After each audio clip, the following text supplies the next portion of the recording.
Welcome to Muskoka, created for your peace. Feel free to mute the audio and use another tab or your smartphone to play a podcast or story, or just enjoy the original road noise, turn signals, and local radio atmosphere. For more relaxing content like fire and rain, check out my channel. Enjoy the drive. A big thank you to Hunters Bay Radio for giving Ask Moms a home on the airwaves and for helping us connect with parents, families, and listeners across the region. All right, let's get into it. Hi, this is Kim and Kim, and welcome to Ask Moms Podcast. Yay! Welcome to Ask Moms Podcast. We are not professionals, but we can share our experience and remind you that you're awesome. We are talking all things motherhood, the good, the tough, and everything in between. If you feel you need medical support, however, please reach out to a professional. Today we are chatting about Sharrington. Basically, where is the line when talking about our kids online or sharing? Kim found this UNICEF article entitled UNICEF for Every Child, written by Stacy Steinberg. Yeah. And she's a mother law professor. And as always, we'll share our thoughts, but today we will use Stacy's article as a resource, including some of her tips. By the way, we are all learning as we go. Oh, absolutely. Right? Yeah. So every family, culture, and comfort level is going to be different. So hopefully this episode can help you determine where your online safety line is. That's right. Yeah. When to share and when not to share. So sharenting is actually a kind of recent term. It was coined in 2010. We are the first generation of parents to raise kids alongside social media. And sharenting is when parents share a large amount of personal information, photos, updates about their kids, what's going on social media. Okay, so I'm going to impress you now. Okay, impress me. I did a little homework too. So did you know that the term sharenting is accredited to Stephen Leckhart, who is a Wall Street Journal writer? When parents are sharenting, or grandparents, or friends, aunts and uncles, everybody, it's because of parental pride. So we understand you're not doing it maliciously. You're doing it because you want to share with everybody because you're happy. Proud of them. Exactly. Yeah, you're proud of your kid. It should be raising some concerns about child privacy and safety.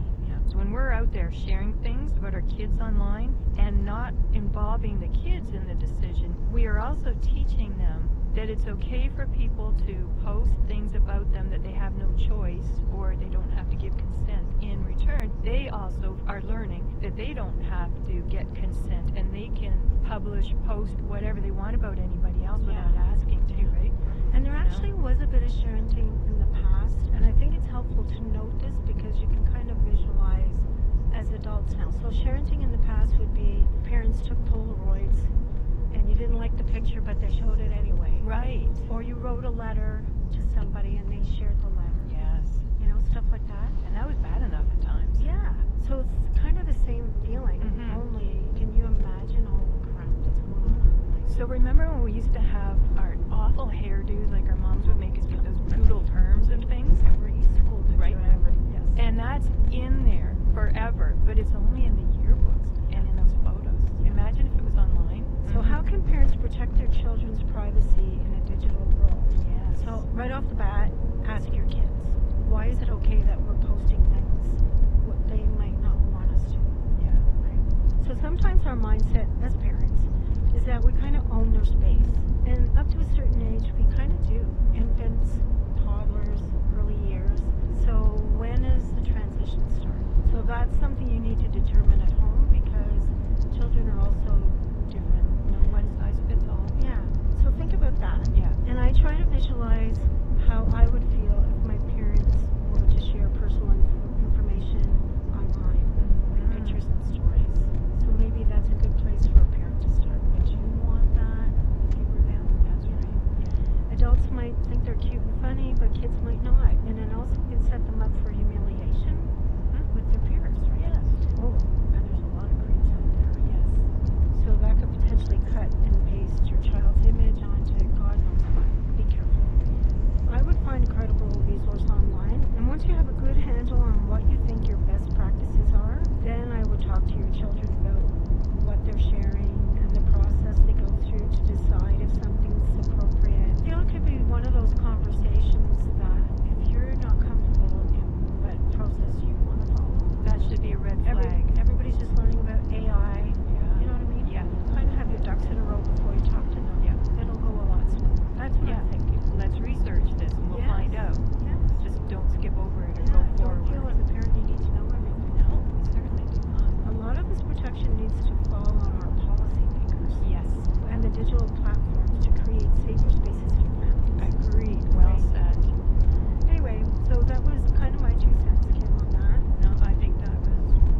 So now how, as parents, can we go about asking others not to post pictures of their children or our children? So this can be awkward, and it's a very new type of request. Start early, like before your kids are even born. Talk to your family and friends and say, hey, this is how we feel. We do not want anything posted online, so please respect our wishes. I agree, because that's proactive. Exactly. Not reactive. Yeah, and be clear. Don't act apologetic, like sorry that you can't, I don't want you to do this. No, this is your kid. It's a scary world, and I'm going to be really careful about what I put out. That's right. And explain that. You've got concerns about privacy and safety and the loss of control over the photos of your kids once they're put out there. And with AI advancing all the time, the photos shared online can be easily manipulated and deep faked, creating digital footprints that can live forever without your kids even knowing about it. So that's not cool. If somebody asked that of me, I would be very respectful and listen. What about schools and things? Ask if they've got a social media sharing policy. And if not, then they need to step up to the plate. Don't share. Just don't. Or if their child's in the same picture as your child that you think is cute or whatever, ask permission. And even if you're taking pictures with all the other kids in it too, that's not cool to just be posting that. You're giving a lot of information out there about everybody else. Yeah, So you have to be don't. so careful. That's right. So now what if they do post photos and info without our permission, even though we've said that? So what do we do? Well, take a deep breath and count to 10. You've got to talk to them privately, like don't confront them on like the chat or the comment section. Oh, 'cause right? that 'Cause- also stays online forever. Right, so you've just put Yeah. that out there too. Yeah. And understand that they're excited to share these things, so they're not thinking about, your issues and concerns. So do remind them that you've asked them. Request they remove the photos immediately, and then if you have to, tell them again your reasons why and what led you to making this decision. And if they apologize and remove them, that's cool, and thank them for respecting your wishes. But make sure going forward that they understand. So what if they don't? Oh my goodness. So see, Yeah. you need to research some of this Yeah. stuff. There's always help. Don't give up. Okay, so what's important for parents and caregivers to know when thinking about sharing content about their children online? So we kind of covered quite a bit of it, but Yeah. I'll just mention them. And misuse of data and safety risks, huge. Identity theft. And it's not only for the little children of today. They have databanks. They keep this information. They know your routine. It's like creepy. It's creepy, yeah. Online exploitation and safety, that's kind of what we were talking about. They can take images. They can be saved, altered, even to create explicit, deep, fake content using AI. And circulated on illicit websites. Information that reveals a child's location or daily routine, we talked about that. A photo in a school uniform or on a specific sports team. They can also make them vulnerable to real-world risks from online predators and stalkers. Ew, I don't want to think about that. I know. But it's out there. Yeah. Protect them. Impact on child's privacy and future self-image. So lack of consent and trust issues. So children, they trust us. Yeah. And if they don't want a picture on and you put it on anyway, then, especially as they reach adolescence, often express disapproval of their parents posting pictures, right? I guess so. Yeah, they're embarrassed. Yeah. And their friends are looking at it, make fun of them, or it's a whole new way to bully people. And that's a big deal. It is a big deal. It could cause psychological harm and cyberbullying. Yeah. We talked about the bullying. Yeah. The psychological is that they just are continually told that they're not good enough. Yeah. They look stupid. Being compared. So please don't do it. And the fact that we still remember incidents when we were kids of our parents doing things. So obviously this is a real legit thing. So what do you think our kids feel about sharing things? Yeah, does anybody think about how the kids might feel? Let's start.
Yeah, well said. If you're feeling a little bit anxious about what might pop up when someone searches your child's name, don't worry, we got you.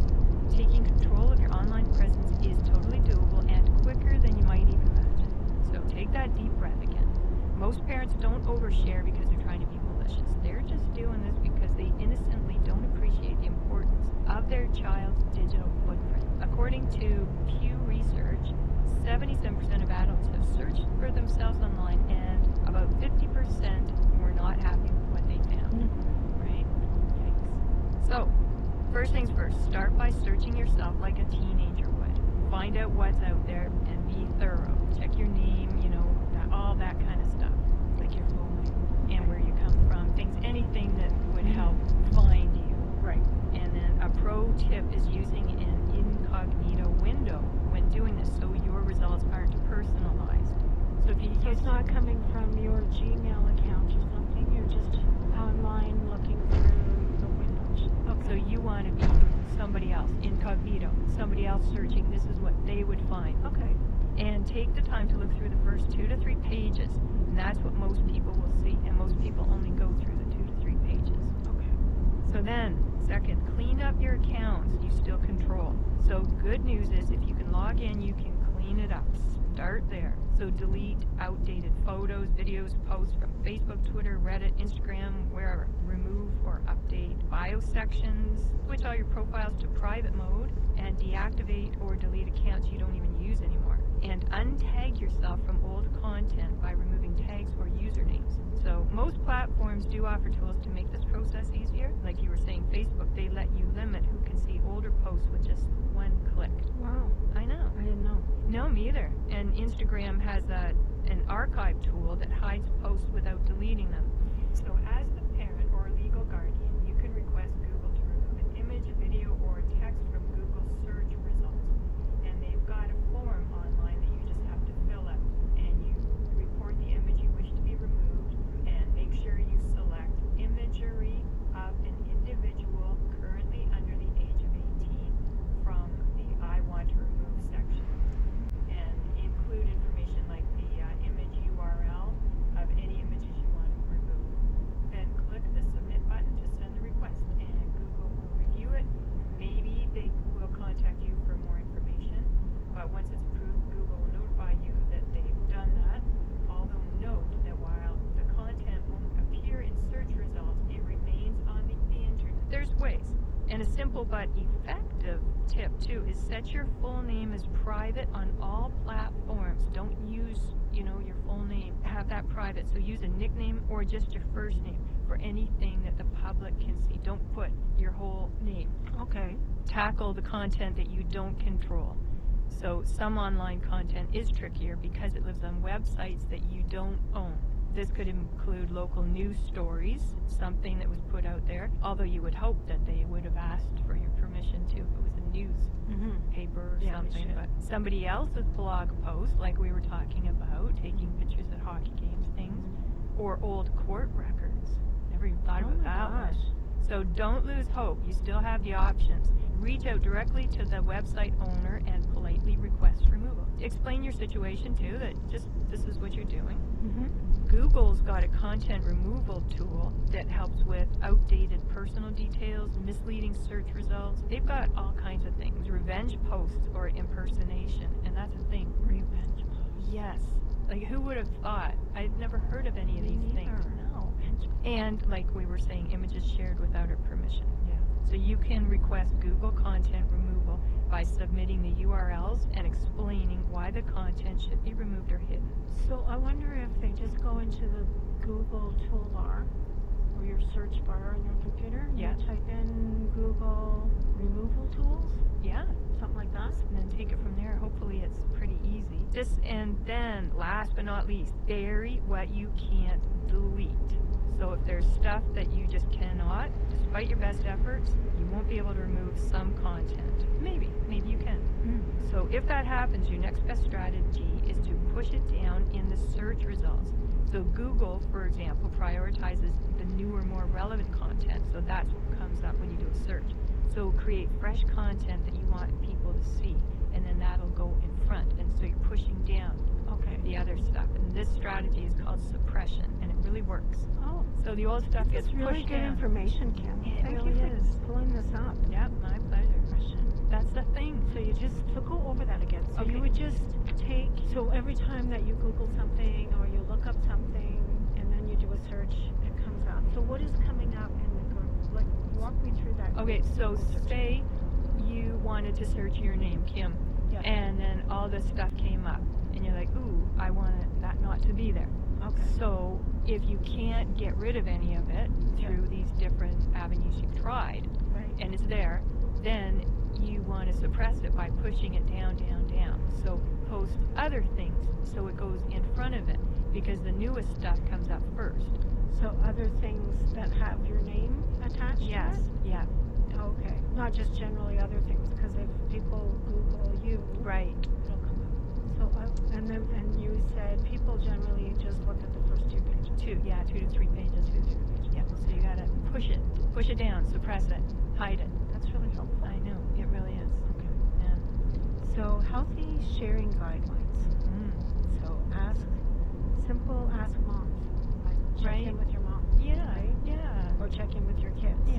You know, before posting, ask things to yourself like, is this kind? Yeah, You know, is it necessary? yeah. Do I really want to post this? Is it safe? And especially, is this my story to tell? Very nice. Right?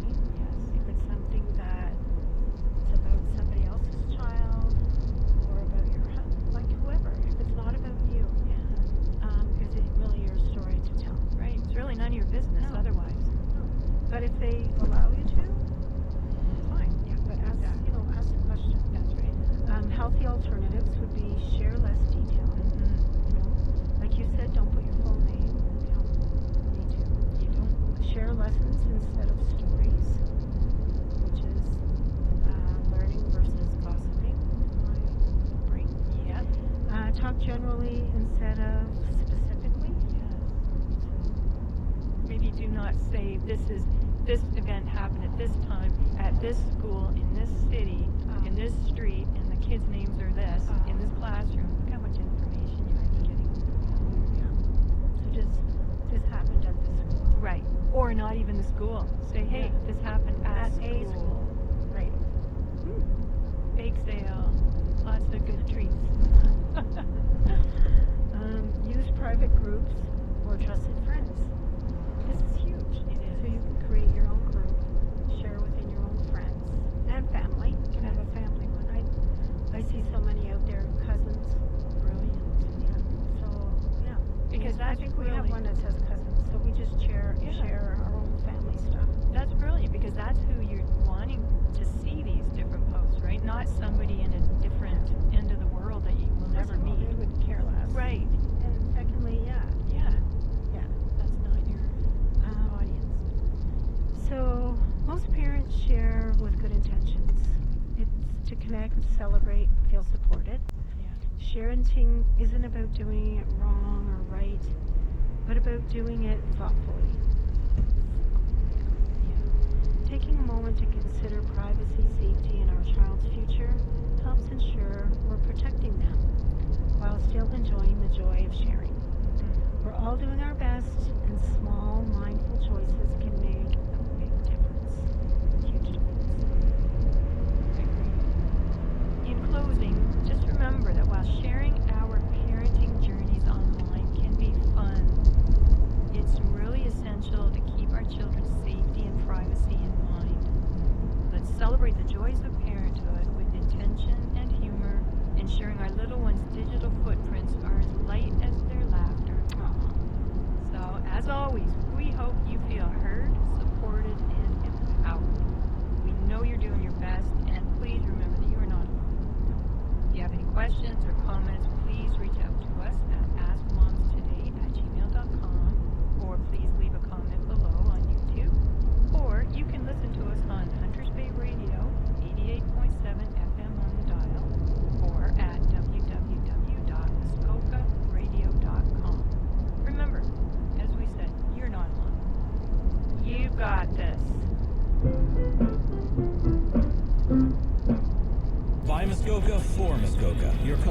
Muskoka-based talk shows. Muskoka Magazine, The Bay 88.7. Space, the final frontier.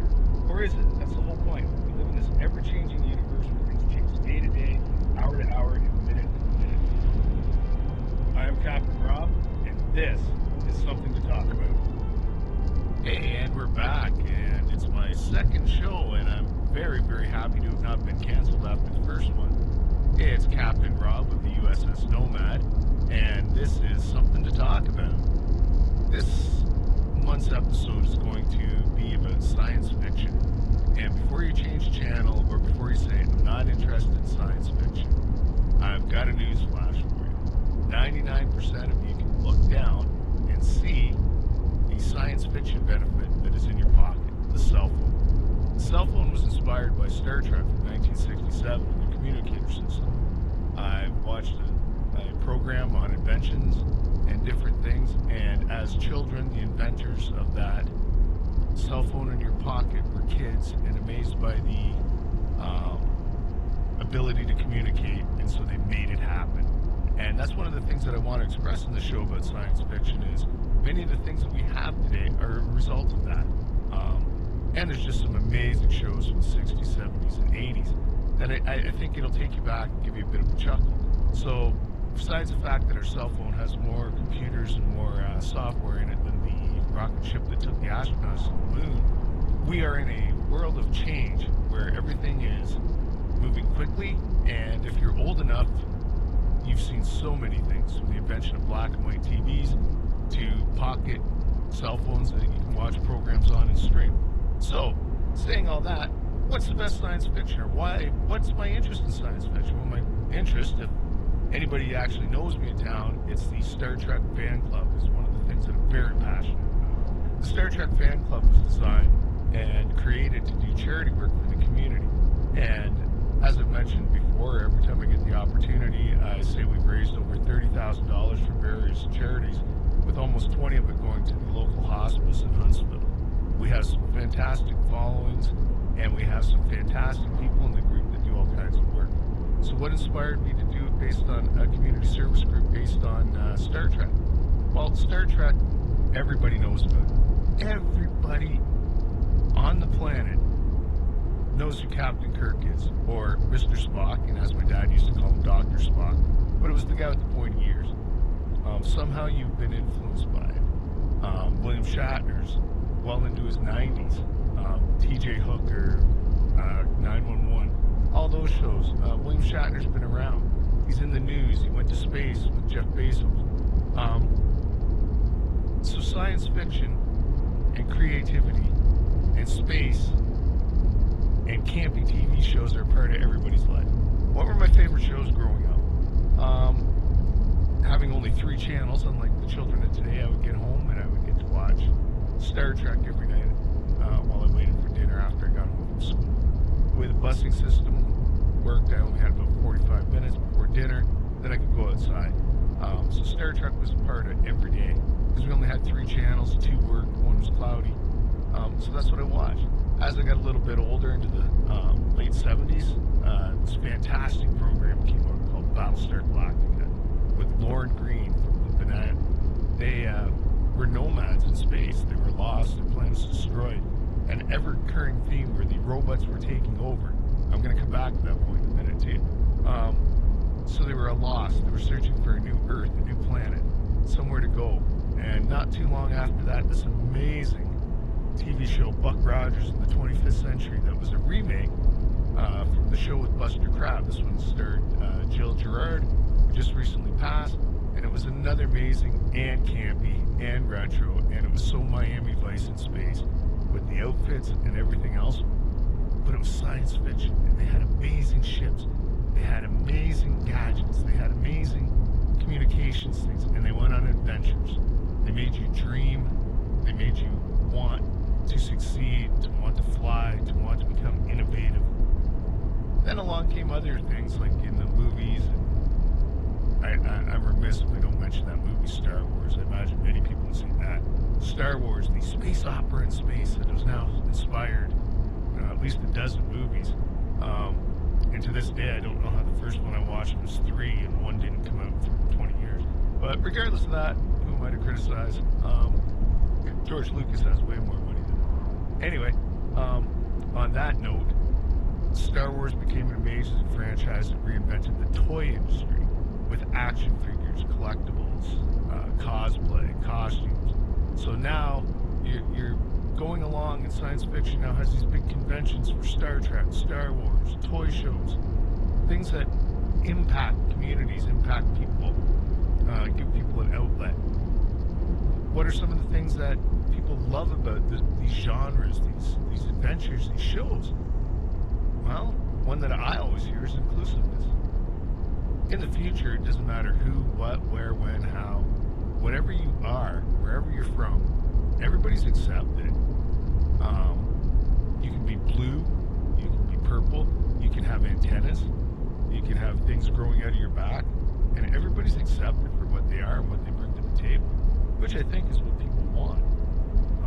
People want to be accepted. People want to be included. People want to work together. People want to be part of the group. They want to be included. They want to feel valuable. They want to feel that their contributions matter. And in these utopian space adventures, they do. There's been some other movies that, they're sci-fi as well. They're a little sketchy and make you think, like Solvent Green and Logan's Run, and other movies that now, where I'm going to take this is to the world that we live in now. And there was movies like Terminator 2. After that, they got a little weak. 3, 4. And your movies like I, Robot, and different movies where technology starts to take over. 2001: Space Odyssey. If you were able to stay awake through that and follow that movie, you understand what I mean about consciousness into AI. So what are some of the conversations that are going on in today's society? We now have AI everywhere. Our refrigerators, our stoves are all Bluetooth operated. For my barbecue, I have an app on my phone. I can start it up when I'm not home. Regulate my temperature. Our cars can drive themselves now. And now people are starting to think, what if AI gets consciousness? What if it takes over the world? What if AI becomes alive? Well, they made the movies about it, just like they made that movie Contagion in 2012, and then we had the COVID outbreak. Sometimes Hollywood guesses pretty well. I know. You're like, what is this guy thinking? But, I mean, that movie was 10 years before the outbreak, and now we're saying, oh, look at AI. Well, Arnold had to come back and try to stop the war from happening between the computers and the AI and the people. And iRobot, the robot gets consciousness and is able to commit an offense while other robots cover it up. So things can happen. Is it going to happen? I don't know. I watched another show where all of a sudden it was a cartoon of all things, a Pixar movie from I was watching with the kids, but all the toasters and everything came alive and took over and were taking over the earth. So we're in an interesting place, and sci-fi has contributed to all of it. Science fiction gives you imagination, creativity, a place to go.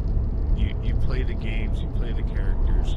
There's all kinds of video games now that are out in space, simulators for driving, simulators for flying. You can create your character. Do you want a heroic character? Do you want a scientific character? I think it helps shape where you want to go in life. You see these people in life on TV, and you want to imitate them. And I had mentioned earlier that I'd seen these programs with NASA astronauts, or Dr. Mae Jameson saw Lieutenant Uhura on Star Trek and wanted to be like her, and she ultimately became an astronaut and went to space. Like, that's incredible, like that you're inspired by an imaginary character from science fiction that somehow you want to emulate when you grow up and you go to outer space. I think some of the other characters have helped people develop leadership, and most importantly, and this comes back to the group that I'm part of, the Star Trek group, is it helps people with compassion and helps people want to help others. The main focus of our Star Trek Club is community service and the willingness to help. Our motto is, I dare you to do better. We're challenging others to be better than us in the aspect of community service and helping others. So this is all things that I contribute to Star Trek, and I think are very, very important. So what I hope is that by throwing this out and throwing out these programs and shows, I make you think, and I give you something to talk about, and I want you to be inspired, and I want you to be passionate, and I want you to know that sometimes you just need a little push, or you need someone to be a hero for 20, 30 minutes, and that's okay. And sometimes these shows give it to you. And then the other programs like Terminator and iRobot and stuff, be careful, don't leave all your appliances plugged in. Just in case. That's all I have to say about that. Just in case we, wake up one day and the toaster's running across the floor being chased by the blender, and they're not riding the Roomba that's cleaning the floor. How things have changed in the early 1900s where people still had outdoor plumbing, and now we live in this state where I think we're one decade away from having disintegrators to clean up after our dogs and stuff. But anyway, that's a whole because I have dogs. Now we're going to take a break, but after the break, I have a special guest that I met through my Star Trek club. I call him a friend of mine, and he is an author of 3 published novels, and he's a local resident of Huntsville. So after the break, we'll introduce him, and we're going to hear his story about science fiction, superheroes, and a combination of both that's inspired him. Stay tuned. Hunters Bay Radio, 88.7 The Bay. Hey, welcome back. I'm here with Tyler Homer, local author, Huntsville, Ontario. Tyler, could you introduce yourself a little bit, please? Hello, everyone. I'm Tyler W. Homer. I go by Tyler W. Homer because it's my actual author name. Okay, Tyler. You go by Tyler W. Homer. That's your author name. What books are you the author of, or novels? I have written a trilogy called the Anavarian Guardian trilogy. And the first one is called the Anavarian Guardian. The second one is called Anavarian Guardian Eternity. And the third one is called Anavarian Guardian Existence. And these novels are available to be purchased from? I guess through Amazon. Through Amazon, and do you sell them in person? Yes, I sell them at Comic-Cons. And I'm fortunate enough to have autographed copies of first editions, which I hope one day both of us will be celebrating some wealth from. You said you're a fan of superheroes and science fiction. Is this novel superheroes, science fiction, or both? Actually, it is a combination of both. There's spaceships, there's aliens, but it's a mix of fantasy too, because you have the superhero element, which has the armor and the capes and the superpowers and all of that. But it's the space battles and the fights between the good guys and the bad guys, the Anavarians and the Megacenterians, that make it kind of unique in a way that kind of resembles Dragon Ball Z or Star Wars or Superman, and it's pretty cool. And how many pages are these novels? Like these are legitimate novels, right? Yes, they are about around close to 400 pages. And where will your next appearance be where you'll be selling some of these? I'm going to be selling them at the Huntsville Comic-Con on February 1st. Right on. And now I'm going to ask you, what science fiction, because the show today is about science fiction, what science fiction shows inspired you as a young man? When I was a kid, I always loved Superman the Animated Series and Batman the Animated Series. It was they were both very intriguing to me, and I would always try to catch it on cable, and because we didn't have that technology now, like the streaming services and the DVDs at the time. I grew up in the VHS era, right? So I used to always rent them, and then I eventually bought them, and I would rewatch them over and over and over. But Superman the Animated Series was my absolute favorite. Okay, and then I have to ask you, Star Wars or Star Trek? I like Star Wars more because I like the fantasy element of it. But I do enjoy Star Trek for the scientific and the drama. Okay, because in my opinion, a lot of Star Wars guys just like walk around in bathrooms. So, saying that, do you own a lightsaber? I actually grew up collecting several Star Wars toys and Star Wars lightsabers. And coincidentally, for Christmas this year, I got a blue Star Wars Anakin/Luke's lightsaber lamp, which I have beside my bed. It's pretty cool. Oh, that does sound cool. I didn't get any sci-fi stuff for Christmas this year. So, you're a member of the Star Trek Club, Mm-hmm. and you do volunteer work. Yep. And how does that make you feel? Makes me feel so rewarding because I realize that giving is better than receiving. In the way that if you contribute to society, you can be making someone else smile and making someone else feel better can make you feel so much better than just receiving money or gold or whatever, right? You can just by, like, when I was doing the Comic-Cons, when I was doing the first Comic-Cons, I learned that it's not about the money and it's not about selling like the books. It's about giving someone a gift and making someone else's life better. And then, as you're at these shows, people come up to you and talk about your book and stuff. How does that make you feel? Makes me feel very nice because someone's taken an interest and wants to read it, and someone's trying to contribute to my goal. Then, when you were young, what was your favorite science fiction show on TV? Were you a Star Trek watcher, Battlestar? What did you like to watch for science fiction? Well, I was more of a superhero type of guy, so I liked the animated TV shows. But I was into Power Rangers, and I was into Big Bad Beetleborgs, which is kind of like Power Rangers. But yeah, but I never really liked or enjoyed that much of sci-fi. But I started to watch like Star Wars. Star Wars was the main thing that made me interested in science fiction. Okay, and then how do you feel about the way it is now where there's so many shows available like Mandalorian, Andor, all those TV shows that they offer for Star Wars fans?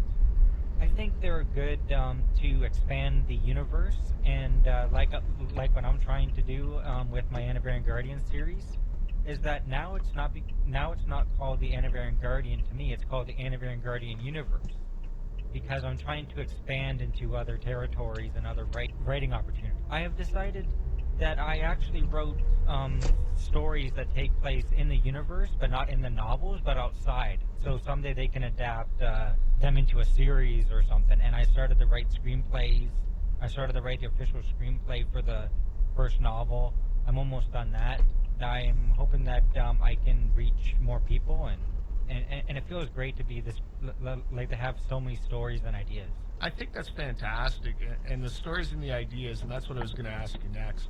The potential's there for an animated show or a movie or a series, and I take it that you hope that that's what may happen one day, or would you just rather everybody read the novel? I set out to create a multimedia franchise like George Lucas did with Star Wars, or Gene Roddenberry did with Star Trek, or Todd McFarlane did with Spawn. Because I'm a really big action figure fan and I collect them like crazy. So it's one of my dreams is to have my superheroes and supervillains as action figures and collectibles, and have the costumes and have the toys and have all that. It might seem like a grandiose thing to really want, but it's just part of the artistic feeling of being a creator, right? It's not really about the money.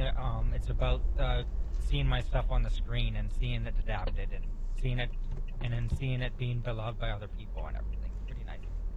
Well, I think what I took out of that was you're looking for the franchise opportunities. Make sure that you secure the 3 3/4 action figure. No. Yeah.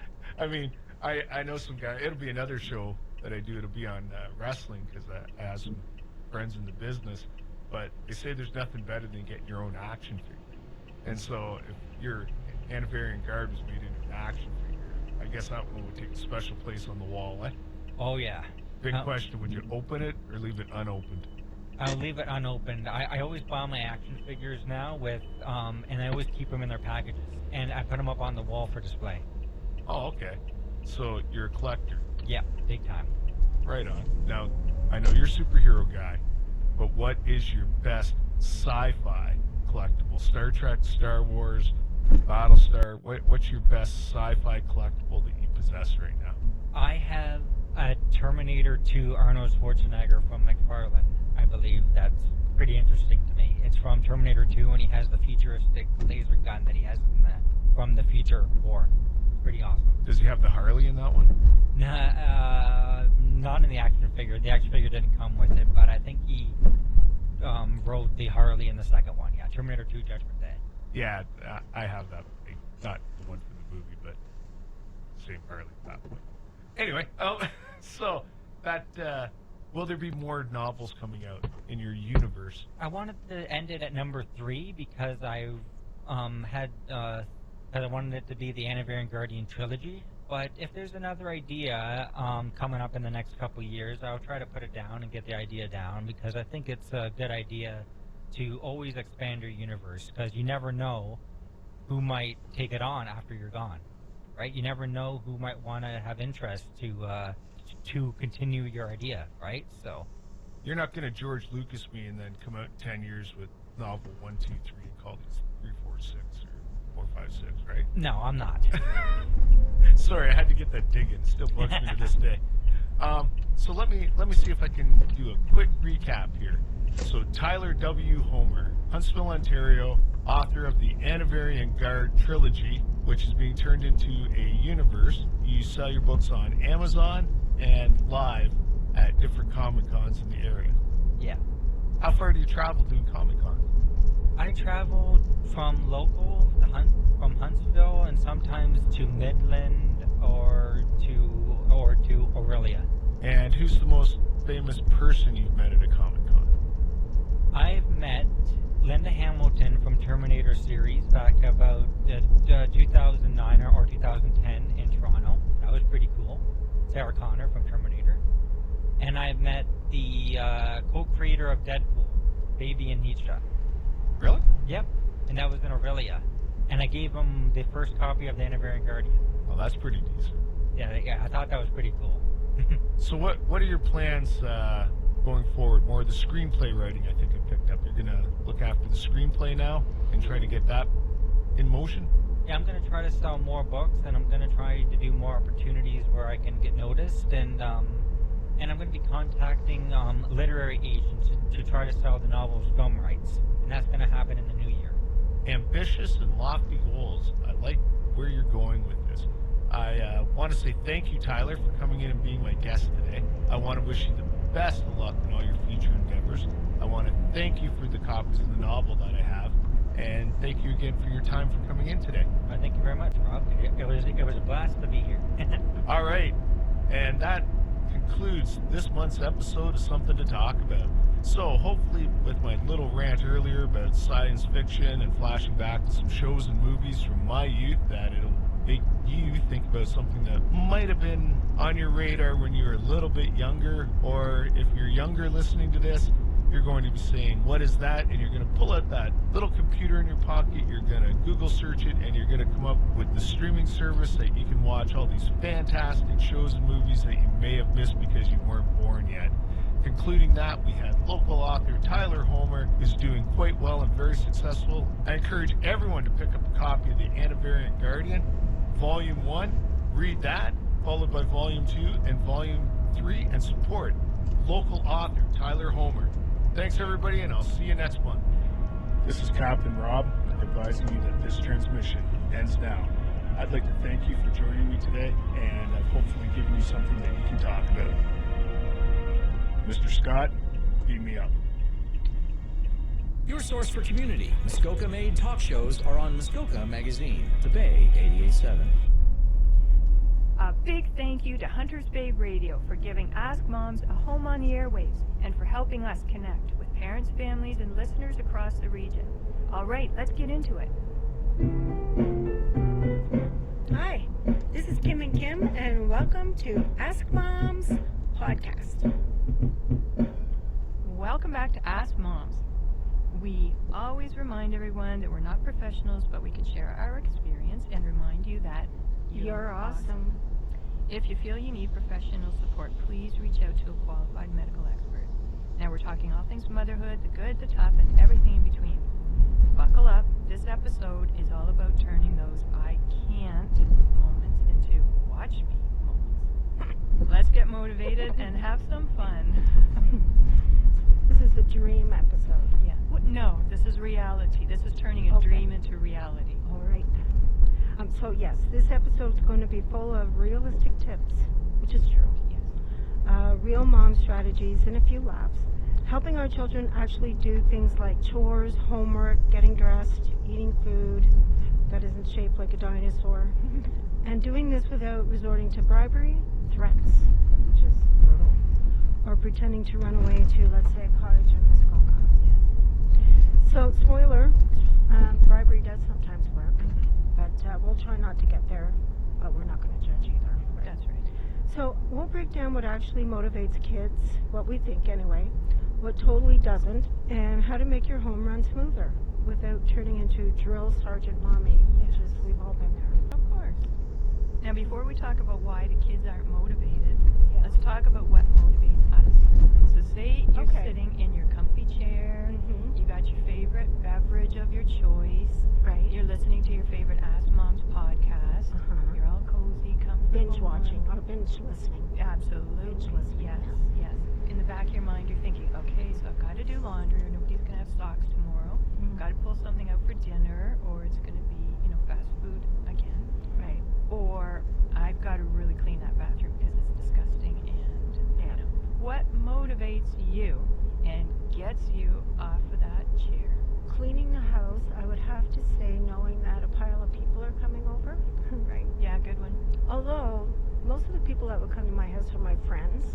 We don't judge. So, yeah. Yeah. So, It wouldn't matter. it is a motivator still because I do want it to have it look nice, I but want to be proud. I don't feel like I'm going to be judged or anything. But Exactly. it's still nice to have it. So that is a motivator. Family's there. Like if my son's home and he's not feeling well, I don't know. For some reason, I want everything to be clean and fresh and If I say, okay, motivate myself, I'm like cheerleading myself, saying, okay, good. when I'm finished, I'm going to have that chai latte. And if it's like a super overwhelming, horrible jobs I have to do, Yeah. then I break it into little pieces and say, okay, I will start with this drawer, I will do this one, clean it, done, yay me. I will put on my favorite podcast or tunes, just have some really good music playing or an audio book or a podcast. Yeah. And that helps too because then I don't feel like I'm, just doing a chore. I kind of do that too. I put on music probably from the 80s, like top 40 or something. and- Exactly. Whatever gets you going. Yeah. Right? Back to the kids. Kids are not lazy. They're No. kids. Yes. Their brains are still under construction. And because chores are boring, like let's be real. Yeah. So if it's a choice between pick up my socks or pretend I'm a velociraptor, like the raptor one every time. Of course. Hands Yeah. down. If you think so, you have to be a little creative. And they don't see the point either. Kids they don't understand the big picture. So we see a clean kitchen, they see, magic fairies who wash dishes at night. I need those magic fairies in my house. You're right. There's no instant reward either. So we feel that satisfaction when the bathroom's clean. It's like, yay, that's great. Dinner's done. Yay, Yeah. laundry's done. Everybody's got socks now. Yeah. Kids, they don't feel anything. They like nada. No. Unless there's a cookie involved. Right. And it's not fun, let's face it. Homework versus tablet, homework loses instantly. Absolutely. Also, they're overwhelmed, and I get that. So if a kid hears, clean your room, what they actually hear and interpret is, please organize every possession you've ever owned. Yeah, they overthink it, eh? Yeah, that's overwhelming. Let's face it, after school our brains are mush. You hit that 4 p.m. wall, they hit it too. And I actually remember this, 15, and my mom worked part-time, and if I came home and there was a note on the fridge, I knew I had things I had to do when I got home. And then, sometimes I didn't do that. And then my mom would say, how come, you come home from school and I was at work all day? And my argument was, I was at school all day. Like, I was tired. And if you think about it, over and above the thinking part, Yes. what you would do at work, Right. if you're at work, Yes. they've got the peer pressure, they don't really know if the teacher, where they stand with the teacher. Mhm. You know what I mean? They've got all these things Yes. they worry about all day. Of That's course. so heavy. Motivation would be, I agree with you, the motivation would be through a lighter tone, Yes. as opposed to saying, you gotta do this, you gotta do that. They get that all day long. Exactly. Just taking orders. Yeah. And then they come home, you want to relax. Your source for community. Muskoka-made talk shows are on Muskoka Magazine, The Bay 88.7. A big thank you to Hunters Bay Radio for giving Ask Moms a home on the airwaves and for helping us connect with parents, families, and listeners across the region. All right, let's get into it. Hi, this is Kim and Kim, and welcome to Ask Mom's podcast. Yay! So, welcome to Ask Mom's podcast. We are not professionals, but we can share our experience and remind you that You're awesome. We are talking all things motherhood, the good, the tough, and everything in between. And today we are talking about a very special group, critical even. They offer immense mental, emotional, and physical benefits. They are very well known for reducing stress, easing loneliness, and motivating us, believe it or not, to exercise. Teach us responsibility, and most importantly of all, they provide unconditional love. Have you guessed who we're talking about? Well, if you've guessed pets, you've got it. So those little furry, feathery, sometimes scaly family members who steal our couches, steal our hearts, and sometimes steal our socks. We're so excited to welcome you, Leslie. She's a community outreach coordinator for the SPCA and Humane Society located right here in Muskoka. Thank you so much for making the time to be here, Leslie. Thank you so much for having me. I'm very excited to be here and represent the Ontario SPCA and Humane Society as a whole, and of course our own animal center right here in Bracebridge. Yeah, and we appreciate, we're so grateful for the meaningful work you do. And today, thank you for sharing information that will help us understand more about your organization and also what to consider before welcoming a pet into our homes. Yes, and for anyone who might not know, can you please tell us a little bit about the SPCA and Humane Society, your role, and how you guys are giving back to our community? So we're a registered charity that's been operating for over 150 years. Wow. So the society provides care, comfort, and compassion to animals in need in their communities and of course across Ontario, because we do have 13 locations throughout. Wow. And as a total, we do value animals and advocates and treat them with obviously kindness and respect. Strive to keep pets and families together, and to do this through our community outreach program, which I am overseeing as the community outreach coordinator. Wow. So there's various programs that we offer throughout the community to support individuals and their pets in need. Oh, that's Wow. really cool. So just curious, how many animals did you find homes for here in Muskoka last year? Sure. So last year we did 409 adoptions. We're so grateful for all the individuals that opened their hearts and their homes to them. Wow. That's a lot. This year, it is a large number. So far, as of last week, we have reached 596 adoptions. Oh my goodness. Leslie, that's awesome. Yeah. And So we're did you grateful. fall in love with 596 pets? To tell you the truth, there's always a staff member in the center who has fallen head over heels for probably, I would say there's one that's always a specific, but how can you not fall in love with all of them? So I it's very know. hard, but we're very happy when they do find their forever homes, and we do get updates, which just makes us so happy to know, how they are living in their new chapter of their lives. Oh, I'm happy for you that you get that. Okay, so now that we understand how many, that's saying a lot for community support, right? For animal welfare. Community is really concerned about that. Thank you and well done. And speaking of welfare, would you please tell us about your Home for the Holidays adoption I want to hear campaign about that. and what your goals are for this wonderful program? Certainly.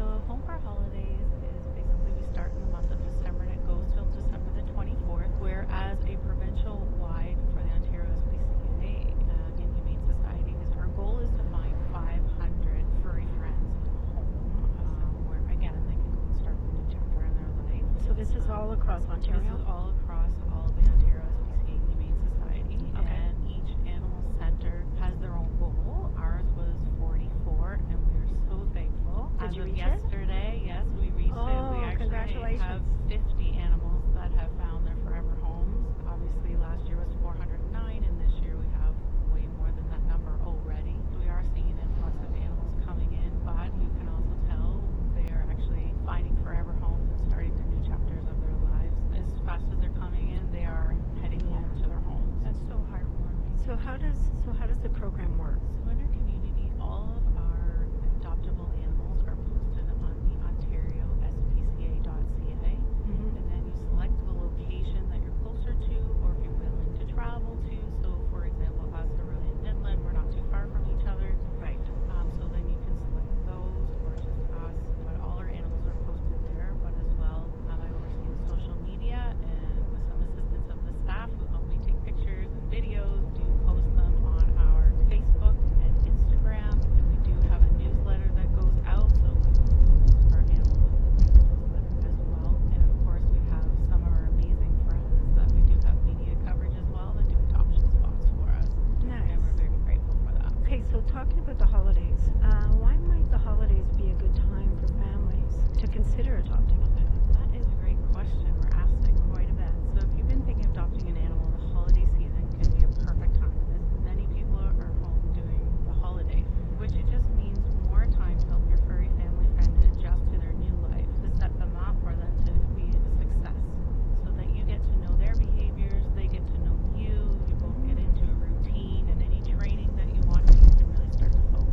support do adopters receive through your center? So all of our animals do receive within the fee. They have their core vaccinations, their rabies, their microchip, deworming, and their spay and neuter is included all in the fee. So they will receive all the medical information, basically the file on the animal, anything that we know about the animal, we will disclose and share that information with them. So if they previously have vet records or anything like that, we will share with the individual. They will also receive Royal Canin is an amazing sponsor of ours. An individual doesn't have to rush out right away and get that first feed of food for their four-legged furry friend. We've already covered it. So they will get some dry and some wet food from Royal Canin, obviously age appropriate for the animal.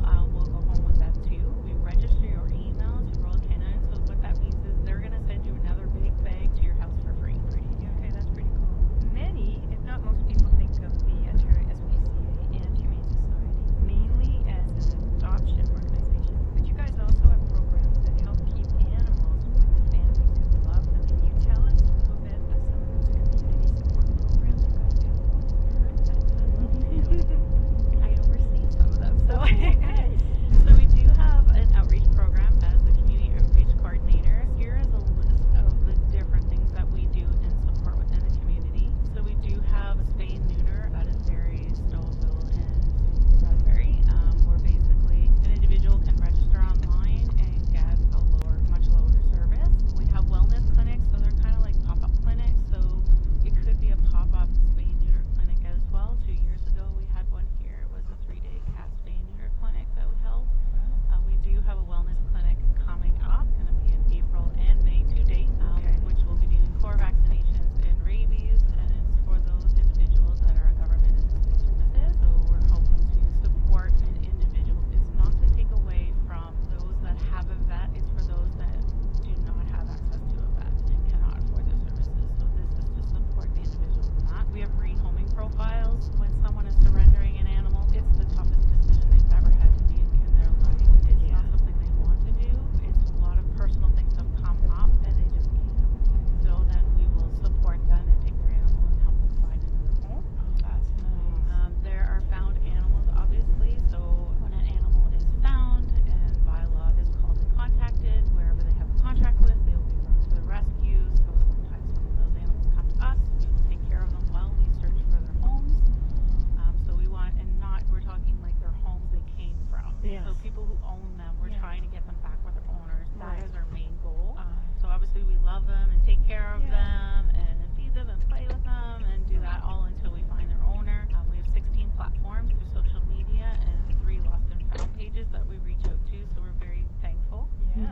We know that found animals stray and can go long distances depending on how long they've been out. So I have a reach out from Aurelia all the way out to South River and then up into the north, so heading out towards Perry Sound, and that way. Do they really They go that far? They do go far depending on how long they've been missing for, right? And then of course we have an Animal Smart program where we do presentations. They're fun, interactive, free programs in the schools between grade 1 to 8. Again, we are focusing on the what does it mean to love and take care of, but of course as our goal, we really want to reach the younger generation about these are animals, yes, they're cute and lovely and so fun when they're little, but they need water, they need shelter, they need enrichment. They do grow up to be They need a love. certain size. They need love. Yes, love. And animals are a perfect way for children to learn empathy, care, compassion, because they're not getting feed. Right? They're not saying you did that wrong.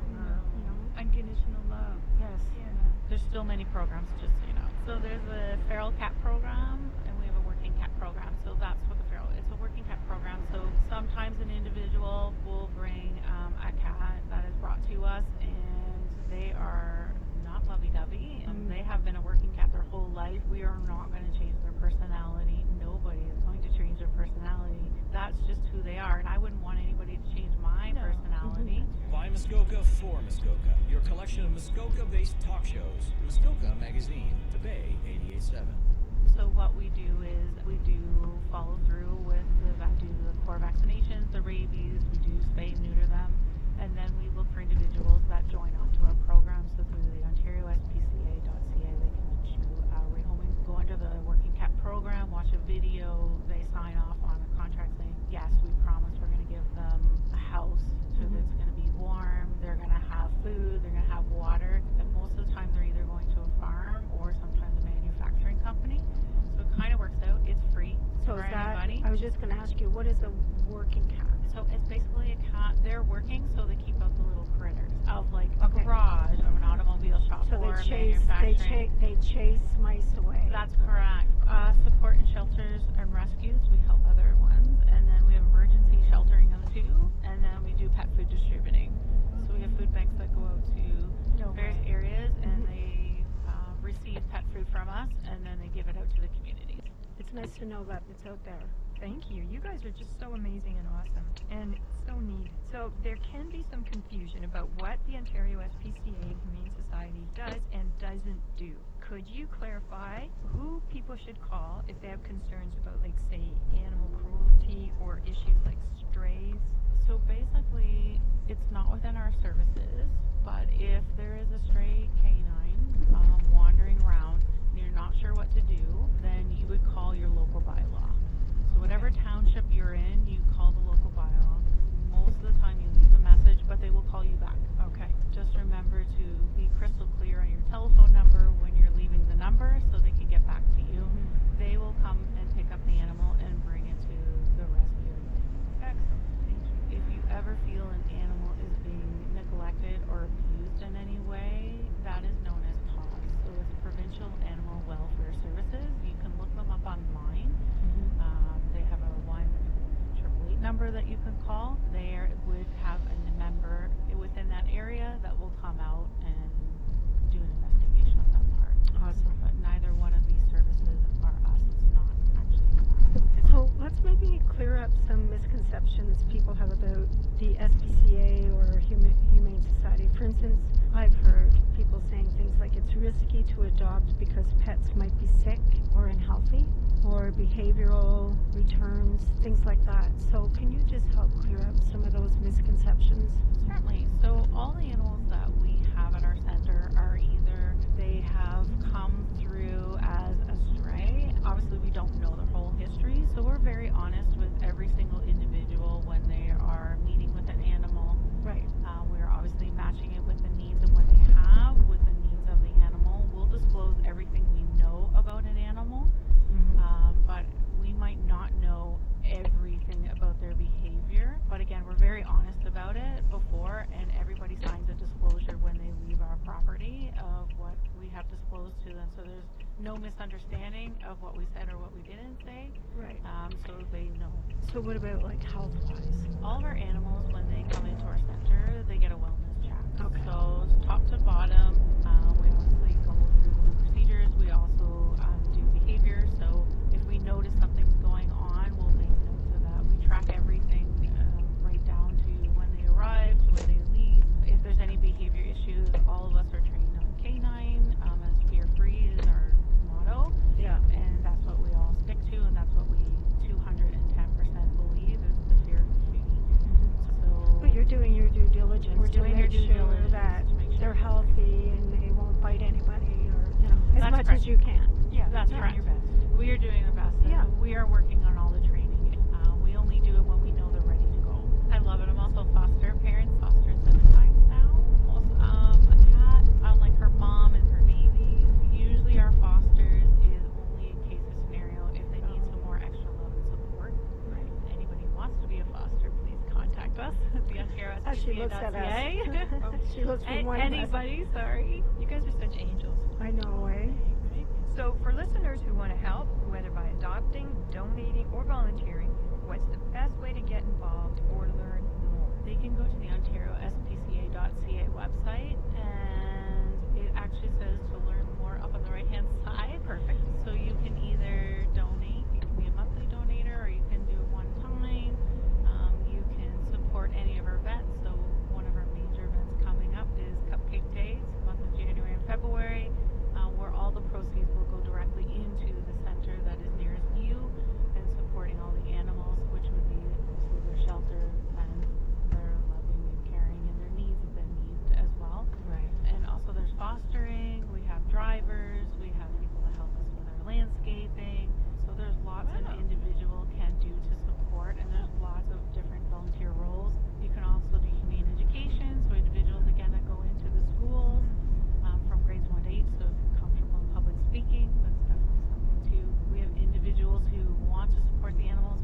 going into the shelter will pull at all their strings and they want to adopt all of them, and they just can't do that. So there's the possibility of working on my side, which is outreach. We do booths, we do parades, we go to schools, we have a lot of fun. We have movie nights sometimes. We have photography sessions. We have crafting for critters at the library. So it's just building and making crafts that they're allowed to take home to their pets, or if they want to share it with me, I bring it to the center and do a video, and then I send it to that individual so they can see it's actually an animal.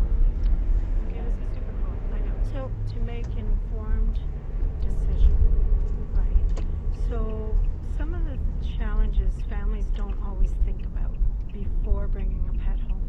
I just wanted to kind of talk about that. So before you think about bringing a pet to your home, some of the things you might want to consider, like, you know, if it's an emotional decision like us, we're going to go in and take them all home. Yeah, arms full. Not the best solution. Maybe a little irresponsible, but Yeah. our hearts in the They right would still be place. loved. Yes, they certainly would. No, but I'm talking about things like, you know, someone has allergies. Mm-hmm. You know, it might not mean that you can't have a pet. Maybe it's A the different kind of type. pet, Yeah. right? Yeah. So don't just go run in and fall in love with the dog, bring it home, and then have to bring them back because your You're son allergic. can't breathe. Financial pressure. It sounds like you have a lot of support, though. So that might be a conversation to have. I don't have any If we appointment. really It's wanna have a available pet, today to change your oil. You don't need an appointment. You just pull around and Let's get do in our line and budget. get you Can as I soon as you afford can. it? Yeah. Or a lifestyle mismatch, like you said. You don't want to have a husky that you're not going to walk or have him run. So there's all these different things that you might want to consider, you know, before your heart speaks for you. Like what would be the best match for you and your family? Best match for Have a good you, one. or is it an option really?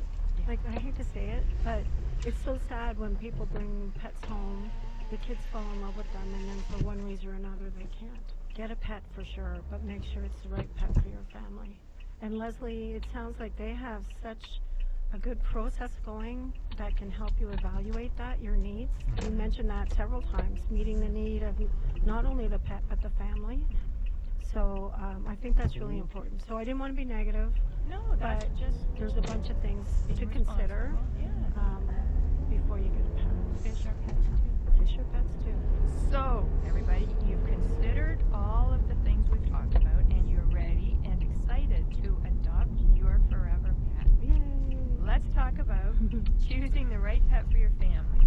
Like, what should families consider before adopting that pet? I mean, getting more into detail, right? Like about time, energy levels, costs, space, lifestyle, that kind of thing. Do you have any advice about that? Research is definitely in there. You want to know the breed. Mm. You want to know even cats. Each cat, like a tort, has a different personality than another one. So Really? definitely research your animal to get to know them, and time. Make sure you have that time to spend. And if they don't have time, you know, what pet doesn't need a lot of time, right? And you can still love it. Yeah. So just know fish, you and your fish. So, like, if you need like a really sleepy type of cat personality, rather than a very energetic dog who is constantly on the go, Right. you know, maybe the sleepy cat is one of your stuff. And we do that for when we do the needs of our animals and looking for their forever home. We'll be honest. So we did have a cat that was 12 years old, and we were very honest in saying needs a quiet place. When we do our profiles, we're basically describing how they are when they're around us and what we do know about them. So sometimes we'll post like no small other animals because they have a high prey drive. Okay. Or no little kids. Doesn't mean that the animal will hurt them. Definitely not. It just means that sometimes we have very large dogs, and when they jump up because they're puppies and they're just learning, they might knock somebody over. We just don't want that. But if you're 3 feet tall and you're holding your biscuit, That's right. Yeah. And they don't understand Of that, course right? not. So we're just doing our due diligence. I've to do our actually best. read your descriptions, and I do appreciate them. You do say not suited with cats or avoid small children. So that's really helpful. And I do read that, yeah. So we take care of that at the center. So if you know they're super scared or shy, well, there's a lot of things that we do in the rooms. Like we play music. Yeah. Music is really calming, classical, jazz. We play those for the animals, so it's very calming and soothing. So there's different things that we do at the center. So some of my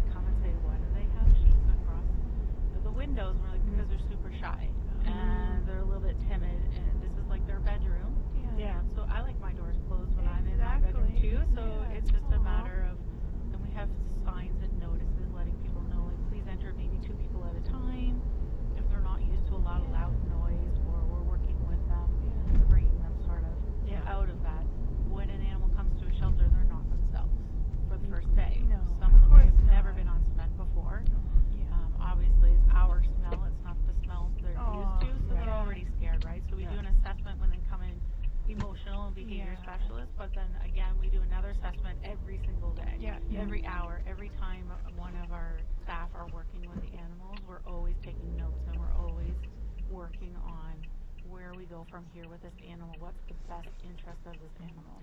So everyone listening out there, can you feel what we're feeling? Look at all the attention to detail. Yes. On both the animal side, the family side, the support side. Thank you so much, Leslie, for being here and for everything you and your team do for animals and families. Sincerely. To our listeners, whether you're a pet family thinking about adopting or realizing now might not be the exact right season, that's okay too. Being thoughtful is responsible parenting. So until next time, give your kids that hug, your pets a scratch behind the ears if they have ears, and don't forget you're doing better than you think. We hope you feel heard, supported, and empowered. We know you're doing your best, and please remember that you are not alone. No. If you have any questions or comments, please reach out to us at any of the following. askmomstoday@gmail.com. You can leave a comment below the podcast. And we are now on Hunters Bay Radio, 88.7 FM on the dial. Yay. Or www.muskokaradio.com, where you can also listen to us. And please remember you're not alone. You got this.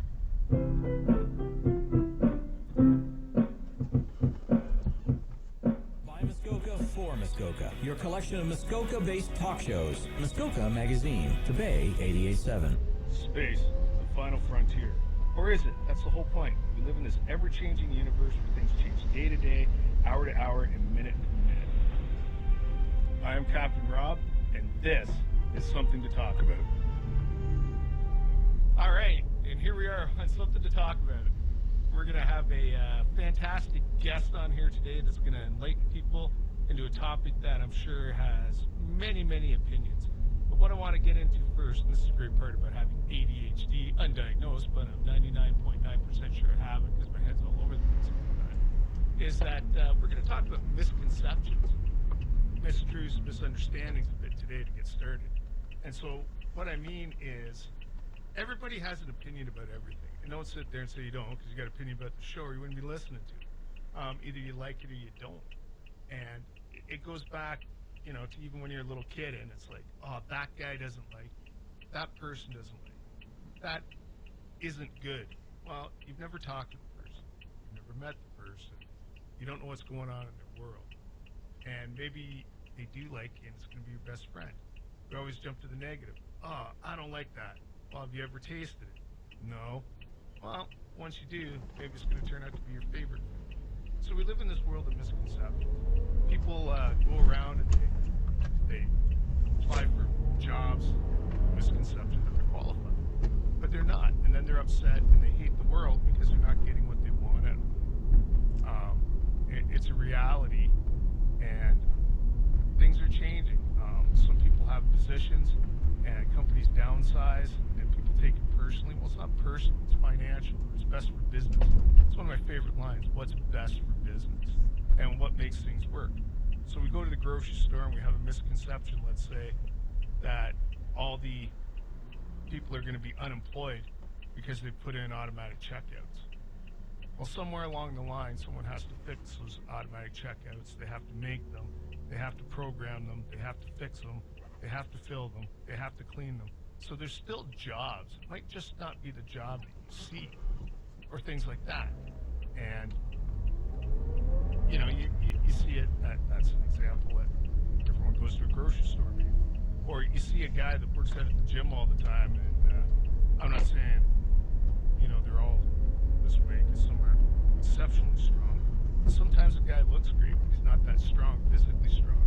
And you find a farm kid that throws bales of hay and deals with cows and doesn't have the bodybuilder build but can lift the corner of a house. So we form these opinions. We have misconceptions about stuff. Oh, that TV star's a great guy. Oh, that guy's super. And then, you find out later that the person's a complete idiot to everybody. And it goes against your misconceptions. Oh, that car's a great car. Oh, yeah. Or, Dodges or Fords are awful or stuff, and then you get one and it's not. So, they're misconceptions, and they happen everywhere. And confusion happens from all this. People get confused, and they don't know what's going on. And one of the things that really bothers me, it's our healthcare system right now. I've been reading a lot about it, and it has to do with having someone in my family in the U.S., and everyone's like, oh, it must be great in Canada to have free healthcare. Well, you don't have free healthcare in Canada. We all pay for it in our taxes. That's the first misconception. We're taxed at a very high rate that pays for this. So if you did a substantial job comparison to the state of Florida, okay, now everyone's going to jump on me about saying Florida, but that's a misconception, because that has nothing to do with the topic. It's just a state that I saw the presentation on. It's in Florida for the same wage that you make in Ontario, $150,000, let's say, you get taxed at X percentage. Well, here it's 30 or 38%, and down there it's like 11%. So then you have to buy your private health care down there that works out to about $400 a month, and you buy that. Well, at the end of that grand total, you know what? You're still 11 grand to the good in your pocket, which saves you money. And having experienced a two-tier healthcare system, as I said, I have a relative down there. It is fast, it is efficient, there's no lineups, you're not waiting 8 hours, you're not waiting a year for an MRI, you're not waiting for ultrasounds and different tests. Everything is immediate. So then it comes back to what I originally said about the healthcare system. We get free healthcare, we get a lower standard product, and that's what free gets you. So you say two-tier and everyone gets up in arms. Well, it's never that you're going to eliminate the first tier. That's the misconception too. You actually keep the first tier. People that can pay for it because they're wealthy get to move to the second tier, which in turn opens up spots in the first tier so the waits aren't as long and the services offered there are more available to get to. So everybody wins in this scenario. It's just some people choose to drive Lamborghinis, other people choose to drive Chevy Chevettes. I don't think they make those, so it's safe to say. Not Corvettes, Chevettes, if you're old enough to remember what they are. So there you go. And that's my 2 cents worth on that. Maybe 3 with inflation. After tax, 0.5%. But anyway, it doesn't matter. So then you can roll this whole conversation to, what about the weather? It's a nice day out today. Oh no, it's really cool. The sun's out, it's not snowing, so it's a nice day. So again, it's a misconception, misinterpretation, the right to disagree, the right to be confused. And I have been rambling now and trying to get to where I'm going to actually start with my guest a little earlier than I normally do. But this is a really important topic. This person is a resident of town and has a business here and is thriving and a millionaire. And with that, welcome aboard, Doc. Do you introduce yourself and tell us your business? Hi, I'm Celine Butcher, and I own part of a chiropractic clinic, wellness clinic in Huntsville. So you're a doctor.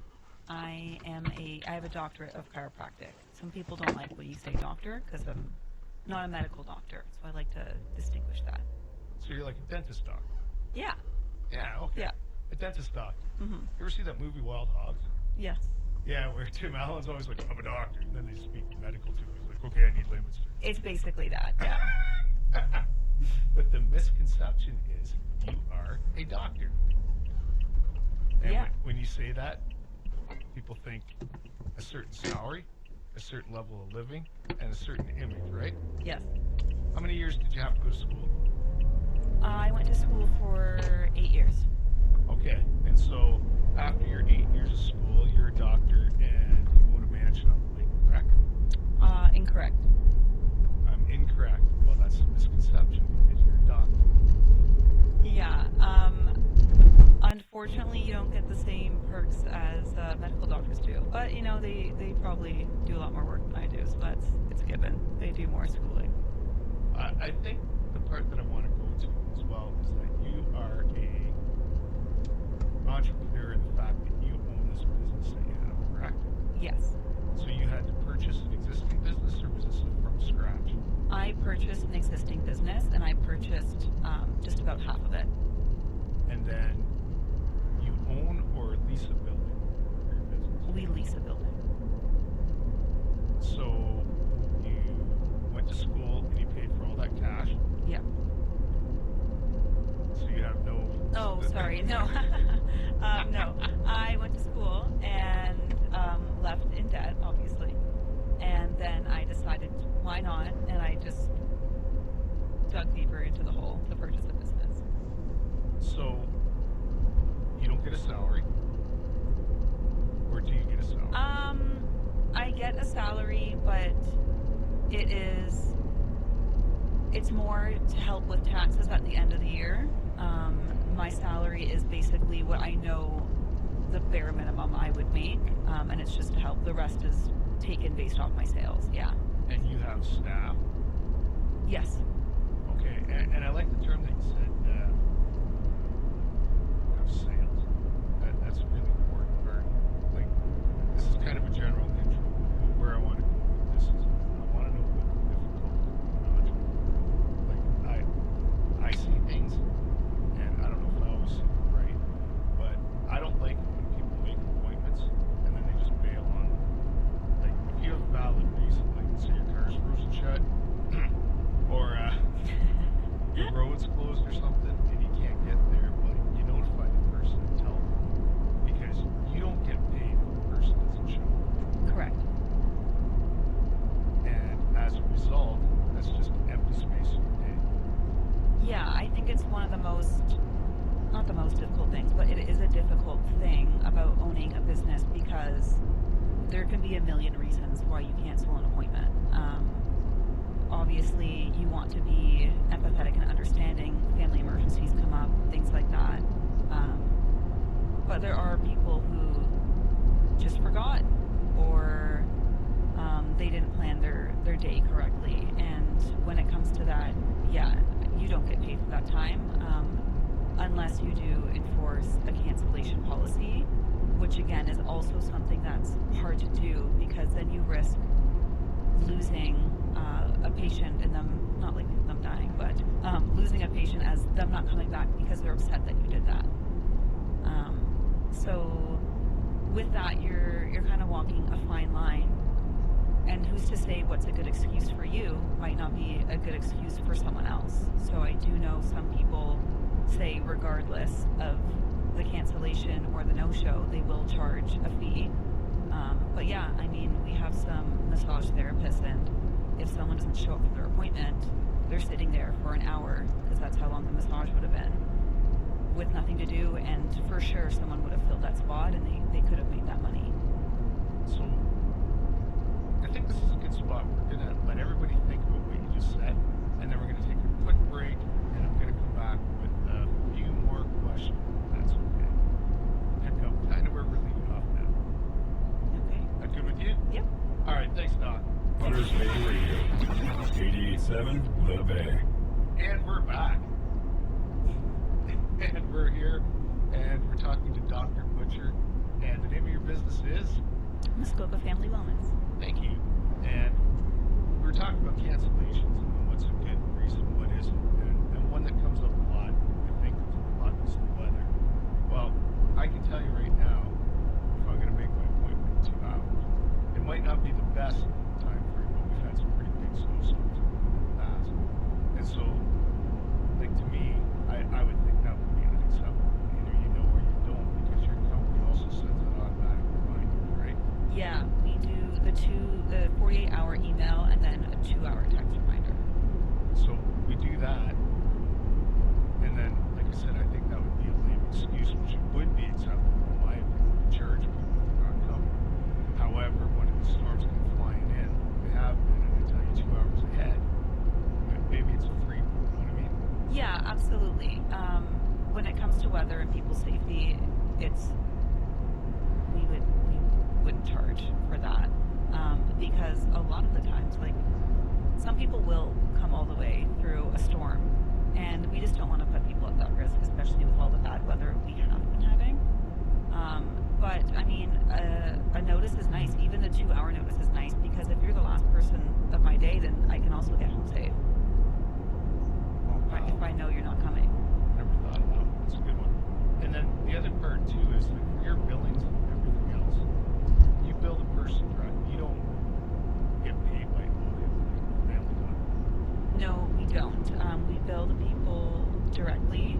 We used to do direct billing to certain private insurance companies, but that was a major headache for us. So we figured that we would leave it in the patient's hands so they know what's going on with their insurance policies, and we just bill them directly. But yeah, and also with that, if someone no shows or they get a cancellation fee, if they just last minute forgot they had an appointment, they also can't send that into their insurance either, so they would have to pay out of pocket for that.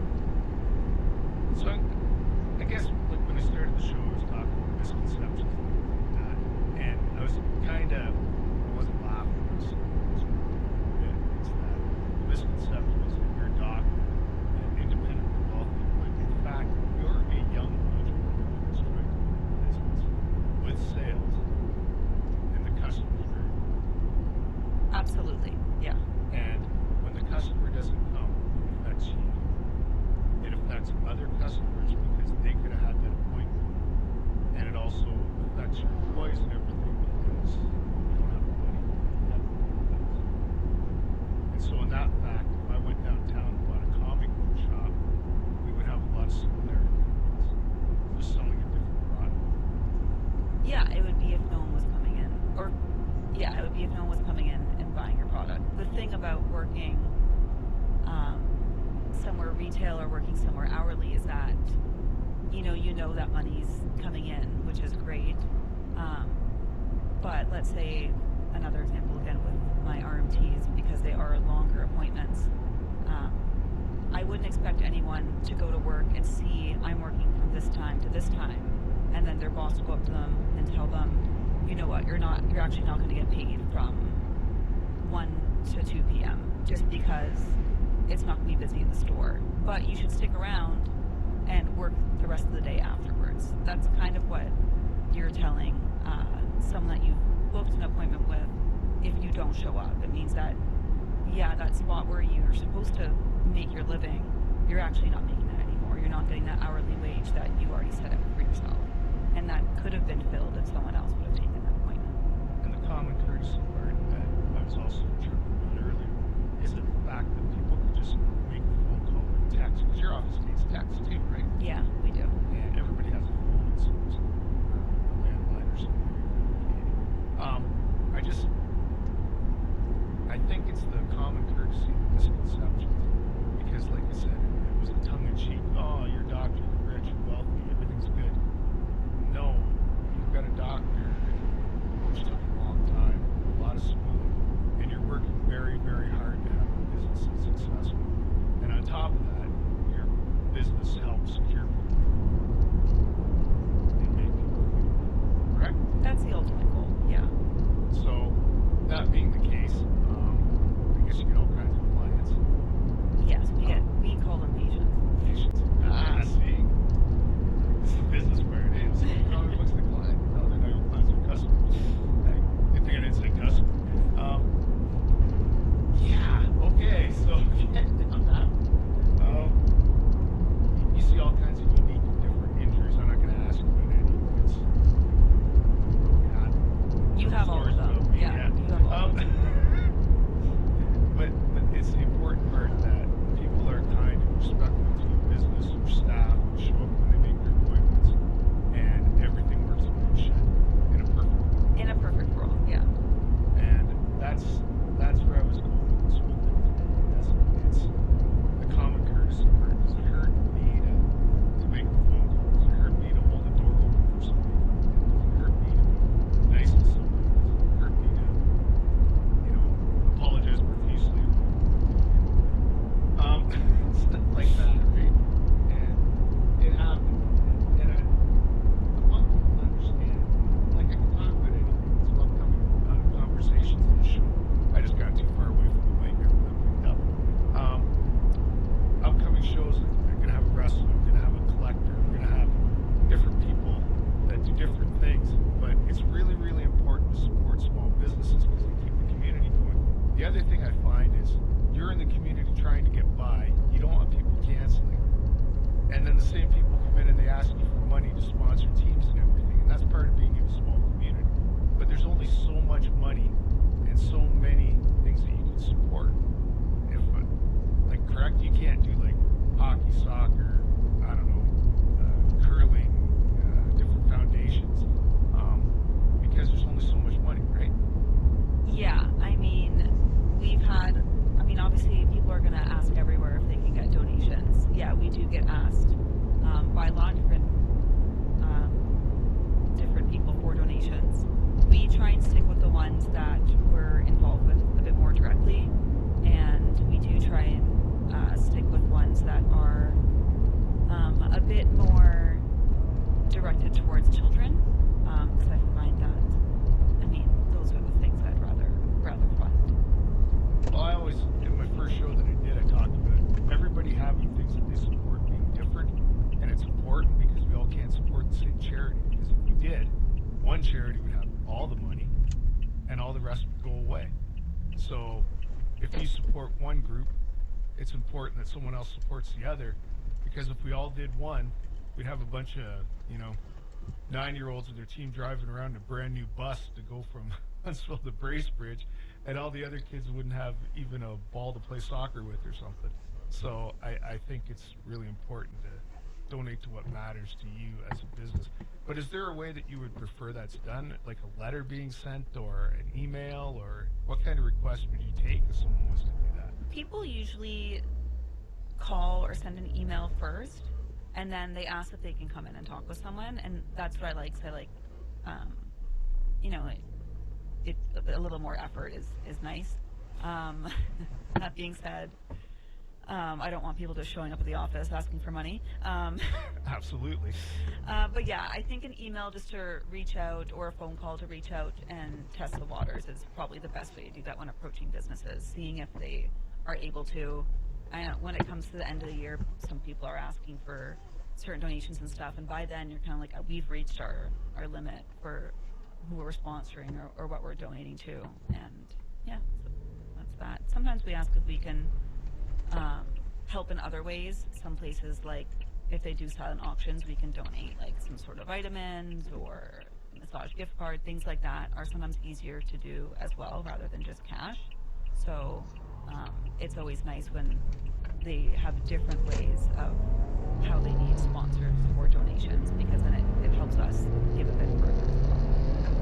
Yeah, it's a hard topic, but it's one that I wanted to get out of the air so people can hear it, because it is hard to donate to everything and ask over and over, can you sponsor this, can you sponsor that, can you sponsor this, and it makes it difficult to keep the business afloat sometimes. I knew a guy that he would donate to anything because I guess they would just scrape him by for 20 years. Nice enough guy, turned out to be a great guy, but it was just one of those things where the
there is a way we could fill it, and then everyone can get the treatment they need and deserve. That couldn't be said better, and on that point, I think it's time to close this episode of Something to Talk About, and I hope that my ramblings at the beginning were covered up for by the articulation of my guest today. Thank you very much, everybody, and talk to you later. This is Captain Rob advising you that this transmission ends now.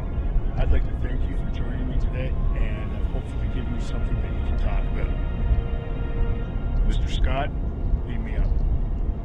Your source for community, Muskoka made talk shows are on Muskoka Magazine, today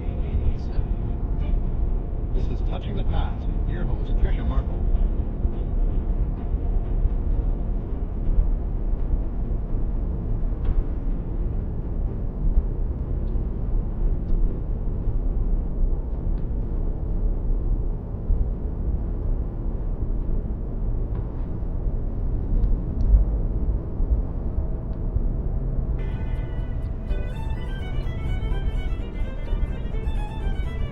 Hello, my name's Trisha Markle, and welcome to Touching the Past, a program where we explore our heritage from close to home and further away, our far past and not too distant past. Today I'm pleased to welcome my friend Martha Watson, who many of you who grew up here would know her better as Martha Briggs. I mention that as the Briggs family have been part of the history of Huntsville for many generations. But first, Martha, as an introduction, perhaps give us a little of your own history. Thank you, Tricia. Well, I was born in Huntsville. A wonderful childhood because life was free and easy for kids back then. We could go anywhere we pleased as long as we were home for dinner. And we had a lot of fun. When I was 18 years old and had finished grade 13 back then, I went to Toronto to study at University of Toronto. Eventually, after my degree, went to Toronto Teachers College to take a primary specialist course. From there, I taught kindergarten in Toronto. 25 years later, I had met my husband around the time I was teaching, and we had the chance to come back here to my lovely hometown, and here's where I am, never to leave again. Well, we're very pleased that that's what it is.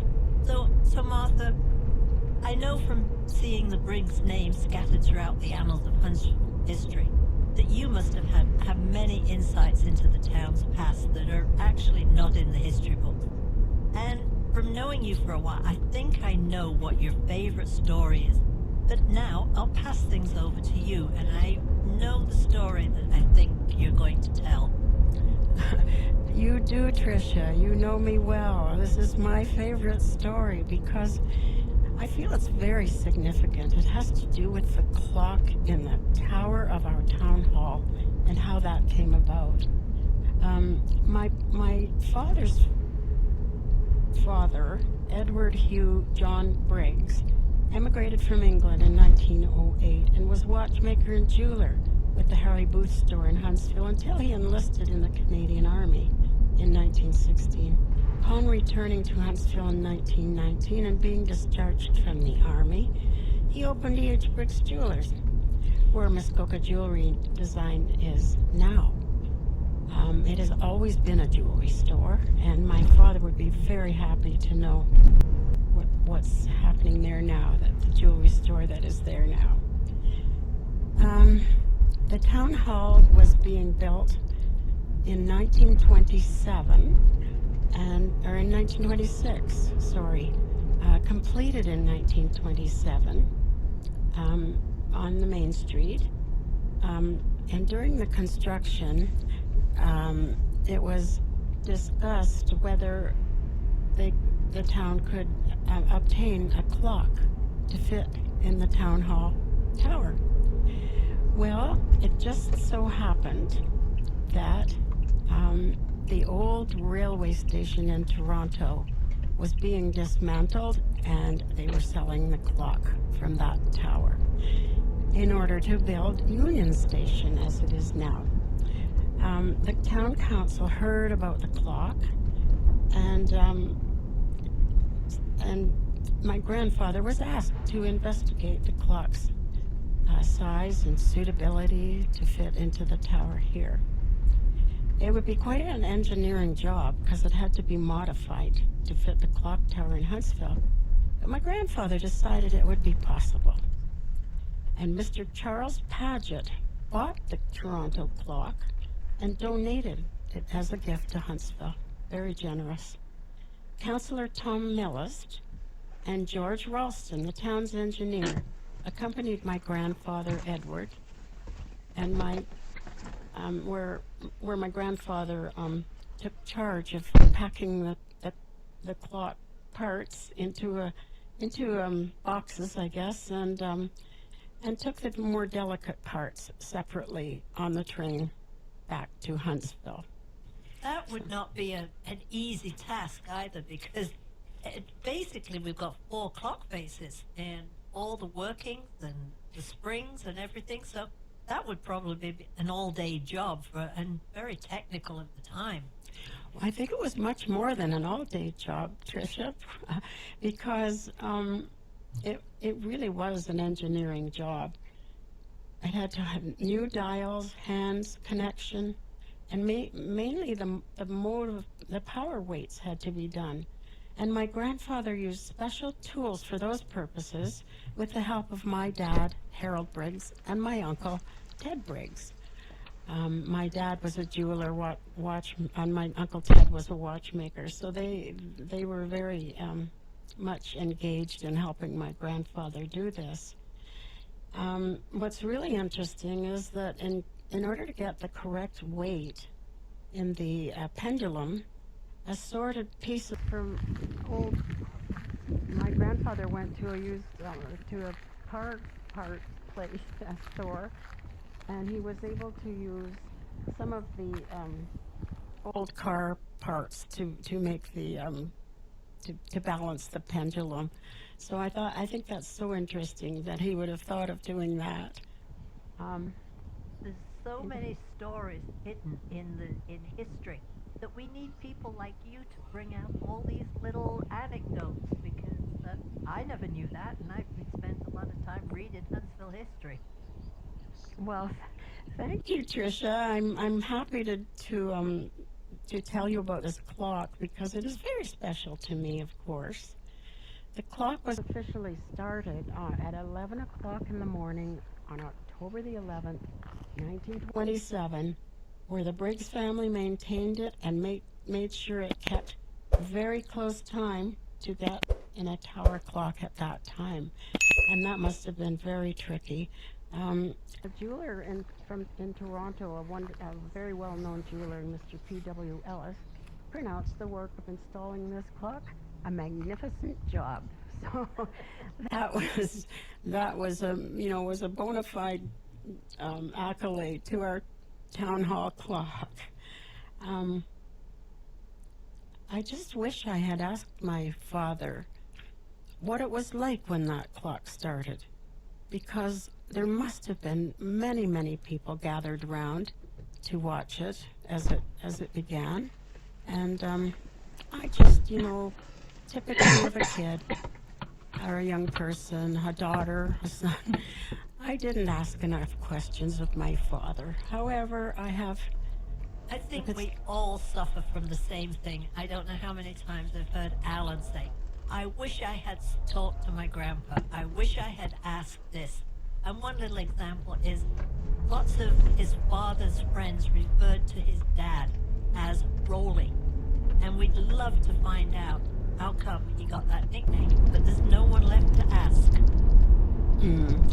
Isn't that it? That's the way. That's the way I have made sure I write things for my own sons. And so that when they're interested, I hope that they will have good information.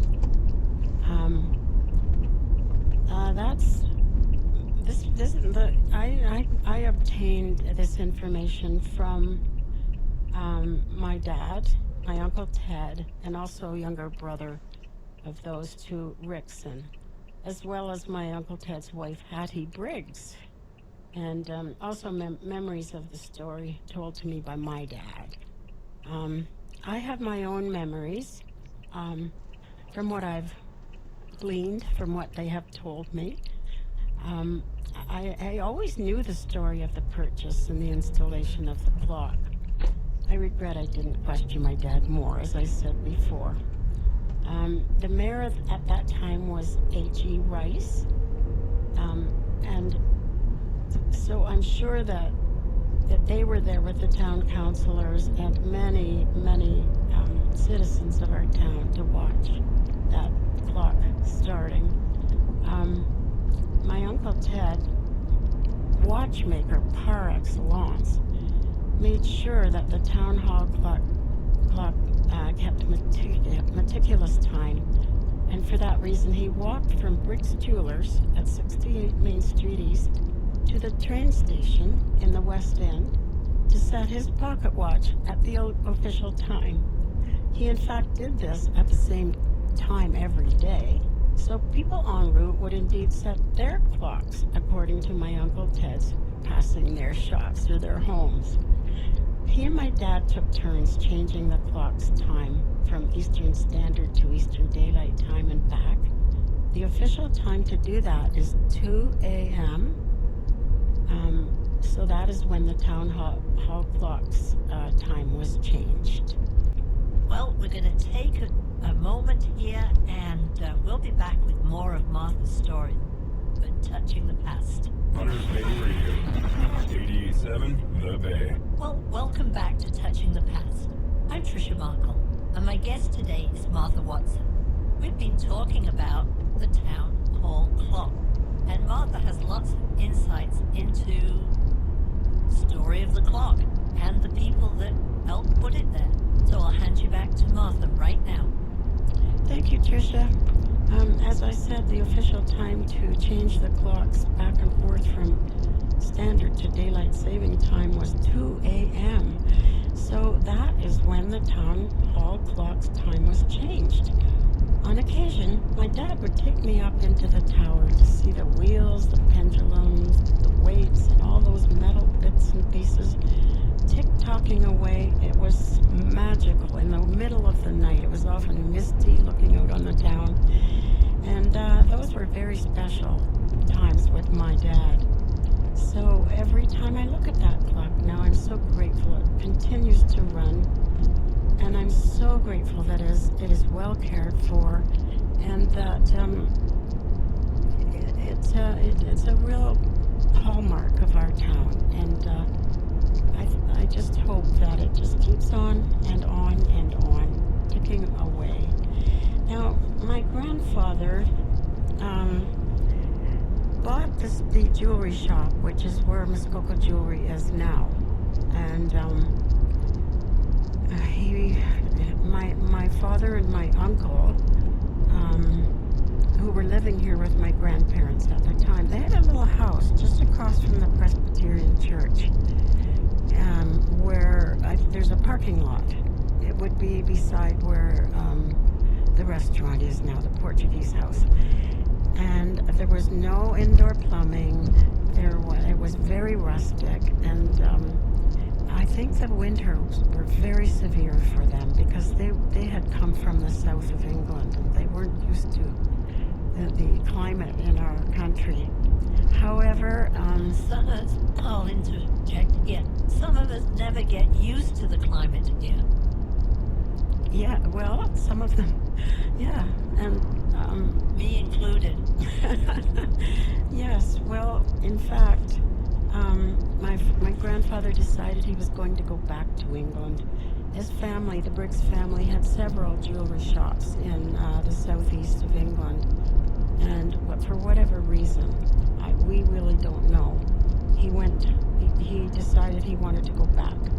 So my dad and my Uncle Ted by this time had terrific jobs in Toronto and were doing very well, and so the stiff upper lip, staunch English father demanded that they come back to run the shop here in Huntsville. My dad dad went to Central Technical School to study jewelry design and jewelry making and hand engraving. My Uncle Ted studied watchmaking at Central Tech. And so, obedient sons, they came back and they ran a fabulous business. It was, so many people talk about Briggs Jewelers still. And my dad doing hand engraving, so meticulous. You don't find a hand engraver very often anymore. I don't know. I think you'd have to go to a big city to find even one. However, he took pride in his work, and he was very artistic and creative. And I loved watching him engraving away with a jeweler's rouge on whatever he was engraving, and then the graver, he called it, just making those letters so meticulously. What gave him trouble, he did all the trophies and so on for the high school, for sports events and so on. And engraving on a curved surface, certainly had its challenges. However, there many of those are still in the Summit Center and showcases his work. He also did engraving for churches, the little plaques on the font or the chalice or the altar, whatever, and that was his contribution to the churches in Huntsville. Well, back to the Summit Center in the Sports Hall of Fame, you'll probably see all of these trophies that were engraved by Mr. Briggs. And the work is incredibly beautiful, because I've just been thinking that I should go and give them a clean, because it's that time of year, and I like to examine that engraving. Yes, silver, they would be silver plated, but silver does tarnish, so they do have to. And I believe at the end of my dad's career, he sold the shop in 1970 or 71. He charged 5 cents a letter. Yeah, that wasn't really lucrative, I guess, and he would talk about people coming in on Christmas Eve and wanting some engraving done for a man, for his wife, or having a engagement ring sized by Christmas Day. And so he never got home till about 3 a.m. every Christmas. He was so dedicated. My Uncle Ted was a watchmaker par excellence. He wouldn't even look at a Timex watch. It was, Bulova or Gruen or one of those Swiss-made excellent watches. And I would go in and watch him take a watch apart and put it in a vat, a sort of a container of, I don't know what the liquid was, but I was taught never to put a watch in water. I don't know what this was, but he would leave it in there and it would churn away, and then he would have the parts in a little sort of a net bag, and he'd pull them out, put them all back together, and the watch would work perfectly, all cleaned and ready to go. So, great memories. You were so lucky to have those wonderful memories, being in the watch business and seeing all this insider information, but also growing up in Huntsville. I mean, it's my husband talks about not knowing what was going on in Huntsville because he lived in Brunel. So maybe now, Martha, you can explain to him what it was like growing up in Huntsville. Well, I lived on Ferry Avenue. However, I didn't, the main street, I remember you could buy anything you wanted on the main street. There was no mall, there was no Walmart, there were no shops outside of the town. There were 3 hardware stores, I remember. There were 2 jewelry shops, there were 2 grocery stores, there was a Stedman's, there was an Eaton's, which I still miss. There was a log front store, which is now Becker's Shoes. And I knew most of the merchants. I could go in and pick out a dress at Vanity Fair and take it home. And if my mother would let me keep it, she'd just go in and pay for it. I could pick up groceries at Boyd's grocery store, run by an older woman named Mrs. Boyd and her daughter and son-in-law.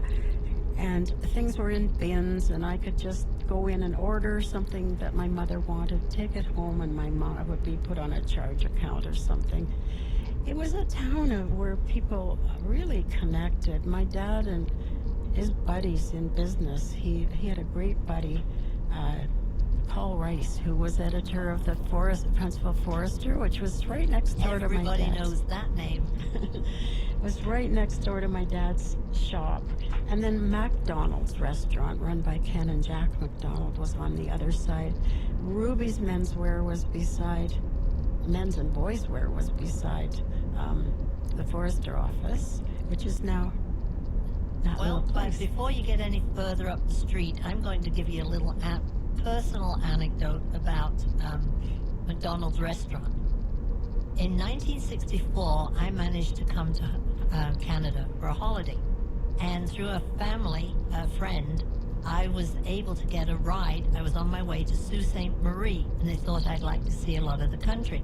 Well, we stopped for lunch at McDonald's restaurant, and I went just a little further up the street to a store, and I bought postcards that I sent to everybody I knew back in England of Huntsville. Who knew that 4 years later I'd be married and living in Huntsville? That's a lovely story. Now, I think it's a great story. There was a man who was a health inspector, and he went from store to store, making sure that, for instance, every bathroom was supposed to have venting. So my dad and Paul Rice and probably Ken McDonald went across the street to the Huntsville hardware store, and they bought enough pipe to lodge between the floor and the ceiling. There was no vent. It didn't go anywhere. And the inspector came by and gave it the rubber stamp. So that was their comeuppance for the inspector. I love that story. Well, and I'm sure you have got so many more, Martha. It has been a pleasure having you with us today. And I know you and I spent a lot of time talking about the history of Huntsville. And I'd just like to end by thanking you for taking time to come and join me. And although I'm not originally from Huntsville, I've developed a love for, after almost 60 years, dare I call it my town. Thank you so much, Martha, and I know there are more stories in you, so I hope you'll come back again. This has been Touching the Past on Hunters Bay 88.7. Check out our website for this podcast and other programs.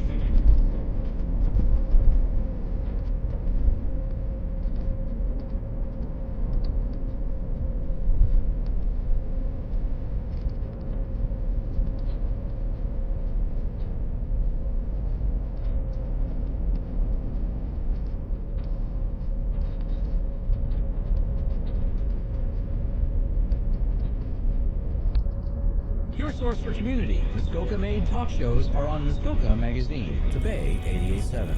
This is Arts R Us on the Bay.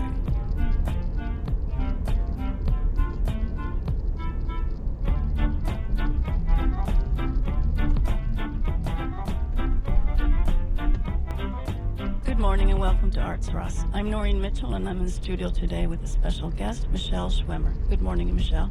Good morning, Noreen. How are you? I'm fine, thank you. And I'm sorry to say that Karen Cassian is not with us today. She's away, but she's having fun, I'm sure. Michelle and I are known to each other by the fact we're both members of the Huntsville Art Society. But Michelle is in the Outreach Committee, Education Committee and Outreach, and I'm on the Partners Hall Gallery Committee. So we don't always interact, but we've had the good fortune of making each other known to each other in the last while. So I'm really glad to make you known to other people today. Thank you. I'm happy to be here. And Michelle is a multimedia artist, and I'm just finding out as we speak today even that there are more things I don't know about all she can do. She can do many, many things. So I'm going to ask you first a bit about your background. Did you start making things from a very young age? I did. I did. How old would you say? Oh. Do you remember? 3 or 4. Yeah. Yeah. Was art in your house? Yes, very much so. And you have it in your house now, because I know your son is active too. Both my son and my daughter. yes. They're both artists, in a way? I think they come by it naturally. Before they were born, I had a full-time career in the film and television industry out in BC. So my son would sit on my lap while I was making projects, not just for film, but also for his daycare. And he would sit up all night while I'd be sewing something, and he'd watch, and he'd want to stick his little fingers in the sewing machine. So he comes by it totally. Instinctively, yeah. Instinctively, yeah. And so my daughter, her too, she was kind of on the hip the whole time. And we were surrounded by it, by their friends. You know, it's in the house, you go to set, you hang out, you just kind of absorb it. So what kind of work did you do in the industry, in the entertainment industry? Prop making, so in the art department, everything. So designing, building, buying, making things from scratch. Finding? Finding stuff, buying it, multiples. So it wasn't just one thing, it would be like, you need to make 20 of the same thing, and they have to be identical, and then, you know, we're either going to blow it up, or we're going to chop it up, or, I actually made this doll once from scratch. It was for Disney, a Disney project I was working on. So Xenon, Girl of the 21st Century. And that was probably the most fun, original. And the stuff had to look like a little kid made it, or a teenager. So I remember finding this stuff online and reading reviews about what was made. And I laughed because it was horrible. The reviews on it were horrible. But that was intended. Exactly. And it was like, okay, perfect. It had the desired effect. Yeah, I've had some few things that are larger in life and have been broadcast around the world. But you never know it's mine because you never see my signature. So I have a tendency not to sign things. When you were out there, you belonged to IATSE. What is IATSE? IATSE is the International Alliance of Theater and Stage Engineers. I am still a member. I'm still an active member. Yeah. So I'm actually a permittee with Toronto as well. So I can work in either BC or Toronto. While you were out west, you actually went to the College of Art and Design in Calgary. I did. That's my alma mater. That's where I graduated. So I'm an alumni. And you took glassmaking. I did. Well, that's a beautiful thing. I did. I'm actually quite adept at it. At least I was. Now I don't know so much, but... I know you recognized all the equipment in Steve's studio. Oh, I got pretty excited when I saw that. I did. Have you worked backstage here in Huntsville? Or Muskoka? I have.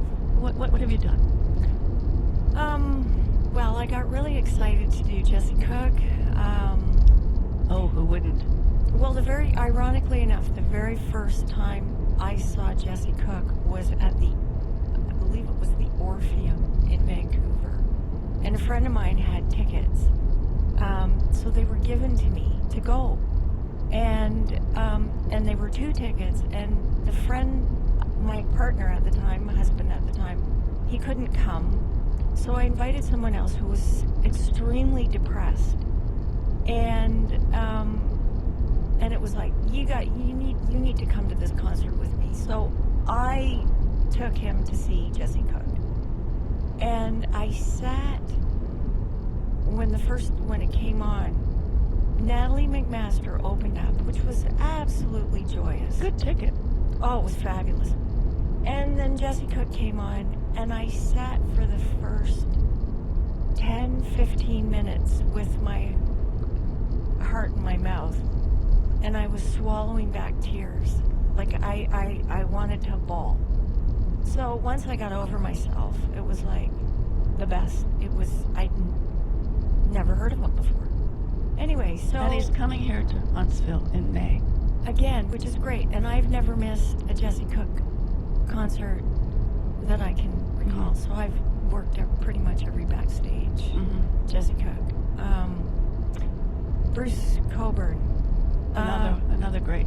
Yeah, so there's actually the Algonquin Theater has a special place in my heart, which kind of, you know, it didn't lead to any work, but has led me to personal satisfaction. But I love the theater. I absolutely love the people who work there. Well, you've been an active participant in many arts events held locally.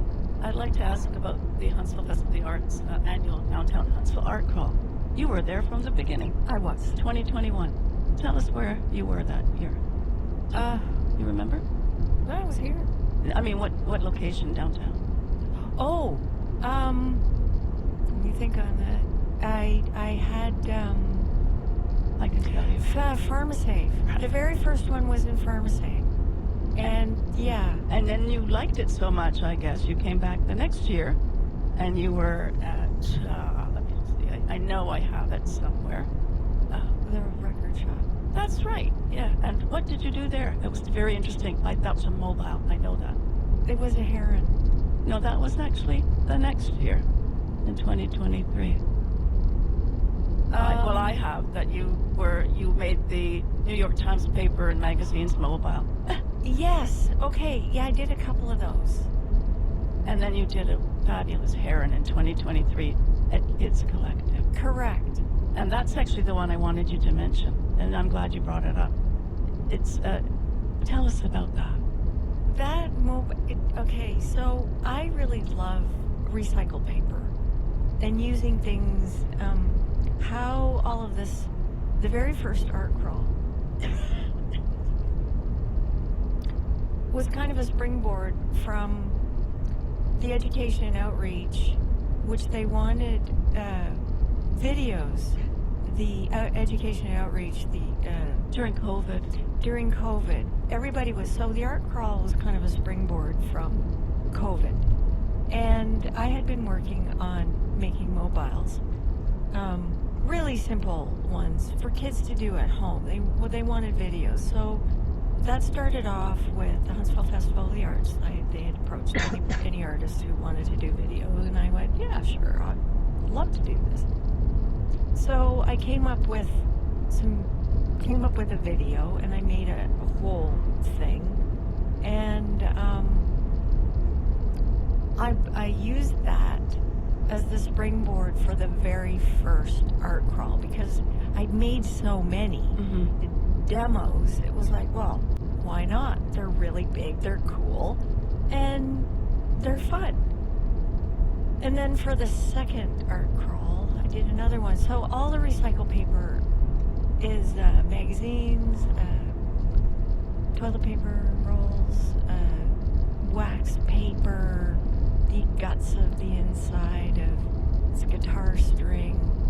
We're talking about this heron now. Yes. Crane. Yeah. So you had a message from these things that you were using. The line, the fishing line. The fishing line, the weights, that the stuff that we leave behind, these birds get trapped into, and the lead sinkers that actually kills them. It's such a sad thing, but it was such a marvelous mobile. So, yeah, the idea behind that was about conservation, awareness, and repurposing and cleaning up after yourself. That's, I think, a good moment for us to take a break. We're going to stop right now with Arts for Us, but we'll be back with Michelle Schwimmer right away. Hunter's Bay Radio, 88.7 The Bay.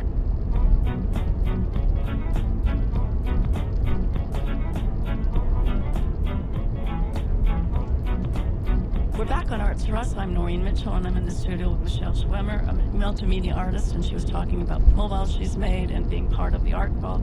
As part of the art call, there is also a Square Foot North studio exhibition, an HFA studio, and that was in 2024.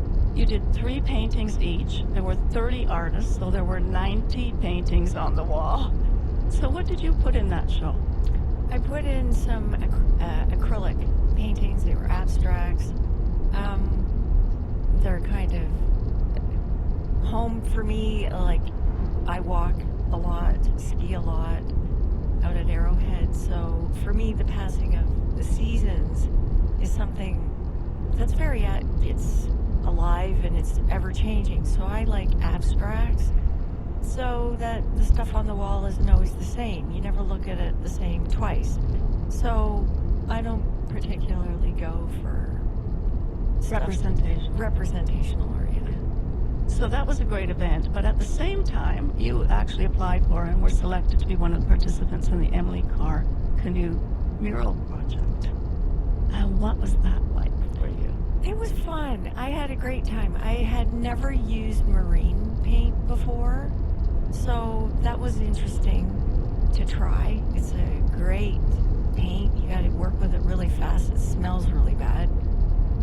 And it dries quickly. It really does. So you have to work quite quickly, get one base coat on, and then you have to leave it. You can't go and rework the thing. So whatever you lay down, that's it. You got to walk away and come back. So you better be satisfied with what you have. Did you tell me you had an extra long canoe as well? I did.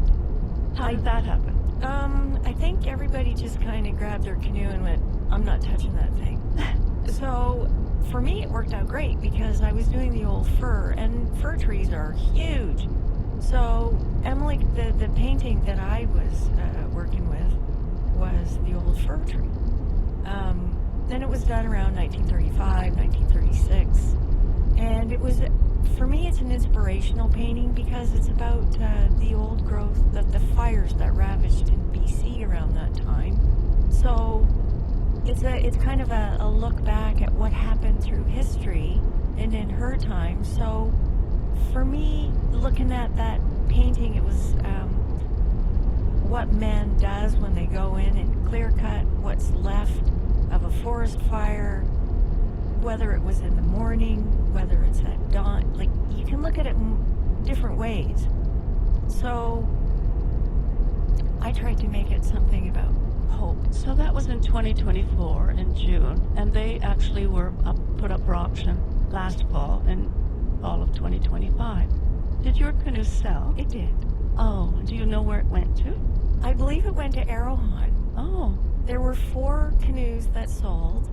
I also had some paddles in that auction, and they sold as well. It's always gratifying, isn't it? I was rather excited. There was actually a competition for one of them at the end to wrap it up, which is always, it just makes you feel happy, right? So I can say that of everything that I participated in terms of the auction, my paddles was sold, the canoes sold, and it was a success. It was. And what do you think the benefit is to having these outdoor events like this, these demos, the tours, the art crawls? What's the benefit to the community? I think it's a huge bonus. It makes people feel good. It brings people in, and you talk to a lot of people when you're out working on the canoe. Oh, I had tons of visitors. People come from all over the place. It's like they've got it on their calendar. One person who was coming from Thunder Bay, it's like, oh yeah, I have this on my calendar. It's an annual event that we come down for. And for me, I've also done the demo days, so set up in a tent and on the river. I enjoy doing those. I get lots of kids. It's about foot traffic, talking to the people. It's giving people something to do. For me, they're fun. It's not everybody likes doing that, but I do. Something else you were very willing to participate in the community event was indoors this time, was a COVID quilt in 2022. Can you talk about that? Well, I was having a pretty rough go with COVID, and I'm sure everybody else was having a rough go. I lost my winter I work for this outside. I ski and coach classes, so I was missing my classes. So standing up to COVID and, putting all my angst into this COVID quilt, that's how, for me, that was that. And I like to support Mary and Terry. They're also great educators who promote constantly. Both with children and adults. Yeah. Exactly. So for me, it was just like, it's a worthy cause. I want to be part of it. There was another quilt as well that I'm not familiar with as much. I know it now when you mention it, but I didn't know it was called the Community Puzzle Quilt. Could you talk about that one? Oh, that was for the Huntsville Public Library. Yes, I think that was around the same time. maybe the following year, and that came about, and it was fun. It's painting. So they took an old, one of those big floor puzzles, they gessoed it, and they approached the community, and I had 5 pieces, random pieces, a couple that went together, and I've got In the Huntsville Public Library. in the Huntsville Public Library. And the other one, the COVID quilt, sits next to the Canada 150 quilt in the hallway at Algonquin Theater. Yes. So your work is everywhere. It is. Yeah, it's very That's subtle, how people though. can see you. Yeah. And they were, well, at least that one was, the Canada 150 was a District of Muskoka Pay It Forward grant. So I think they're good at getting grants to do these kinds of community projects. They are. I think so. And you've had some experience now in making quilt pieces. Had you done that before? Yes.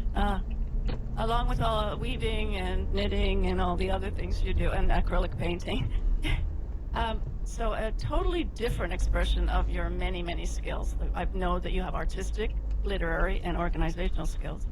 Is your strong association with Arrowhead Park, as you mentioned, and the Nordic Ski Club. What is your relationship? What are your roles with the Arrowhead and Nordic Ski? I'm the volunteer coordinator for Arrowhead Nordic, and I'm a coach. I started off my career with Arrowhead Nordic. Primarily, I started off as a bunny and jackrabbit coach, and then, and the volunteer. That's the little ones. Yes. So when I first came back to the Muskoka area, I saw they put out a call for a volunteer coordinator, and I'm a kind of a personable, chatty, community-minded person. It was like, yeah, no problem, I can do that.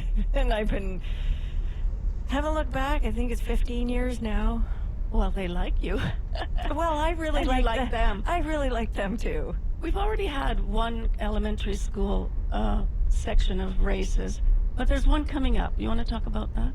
Yes, on February 26th is our freestyle elementary race, and we usually get a lot more kids for that one, and we had 484 for the last one. There's an article in Doppler that you wrote on that successful thing.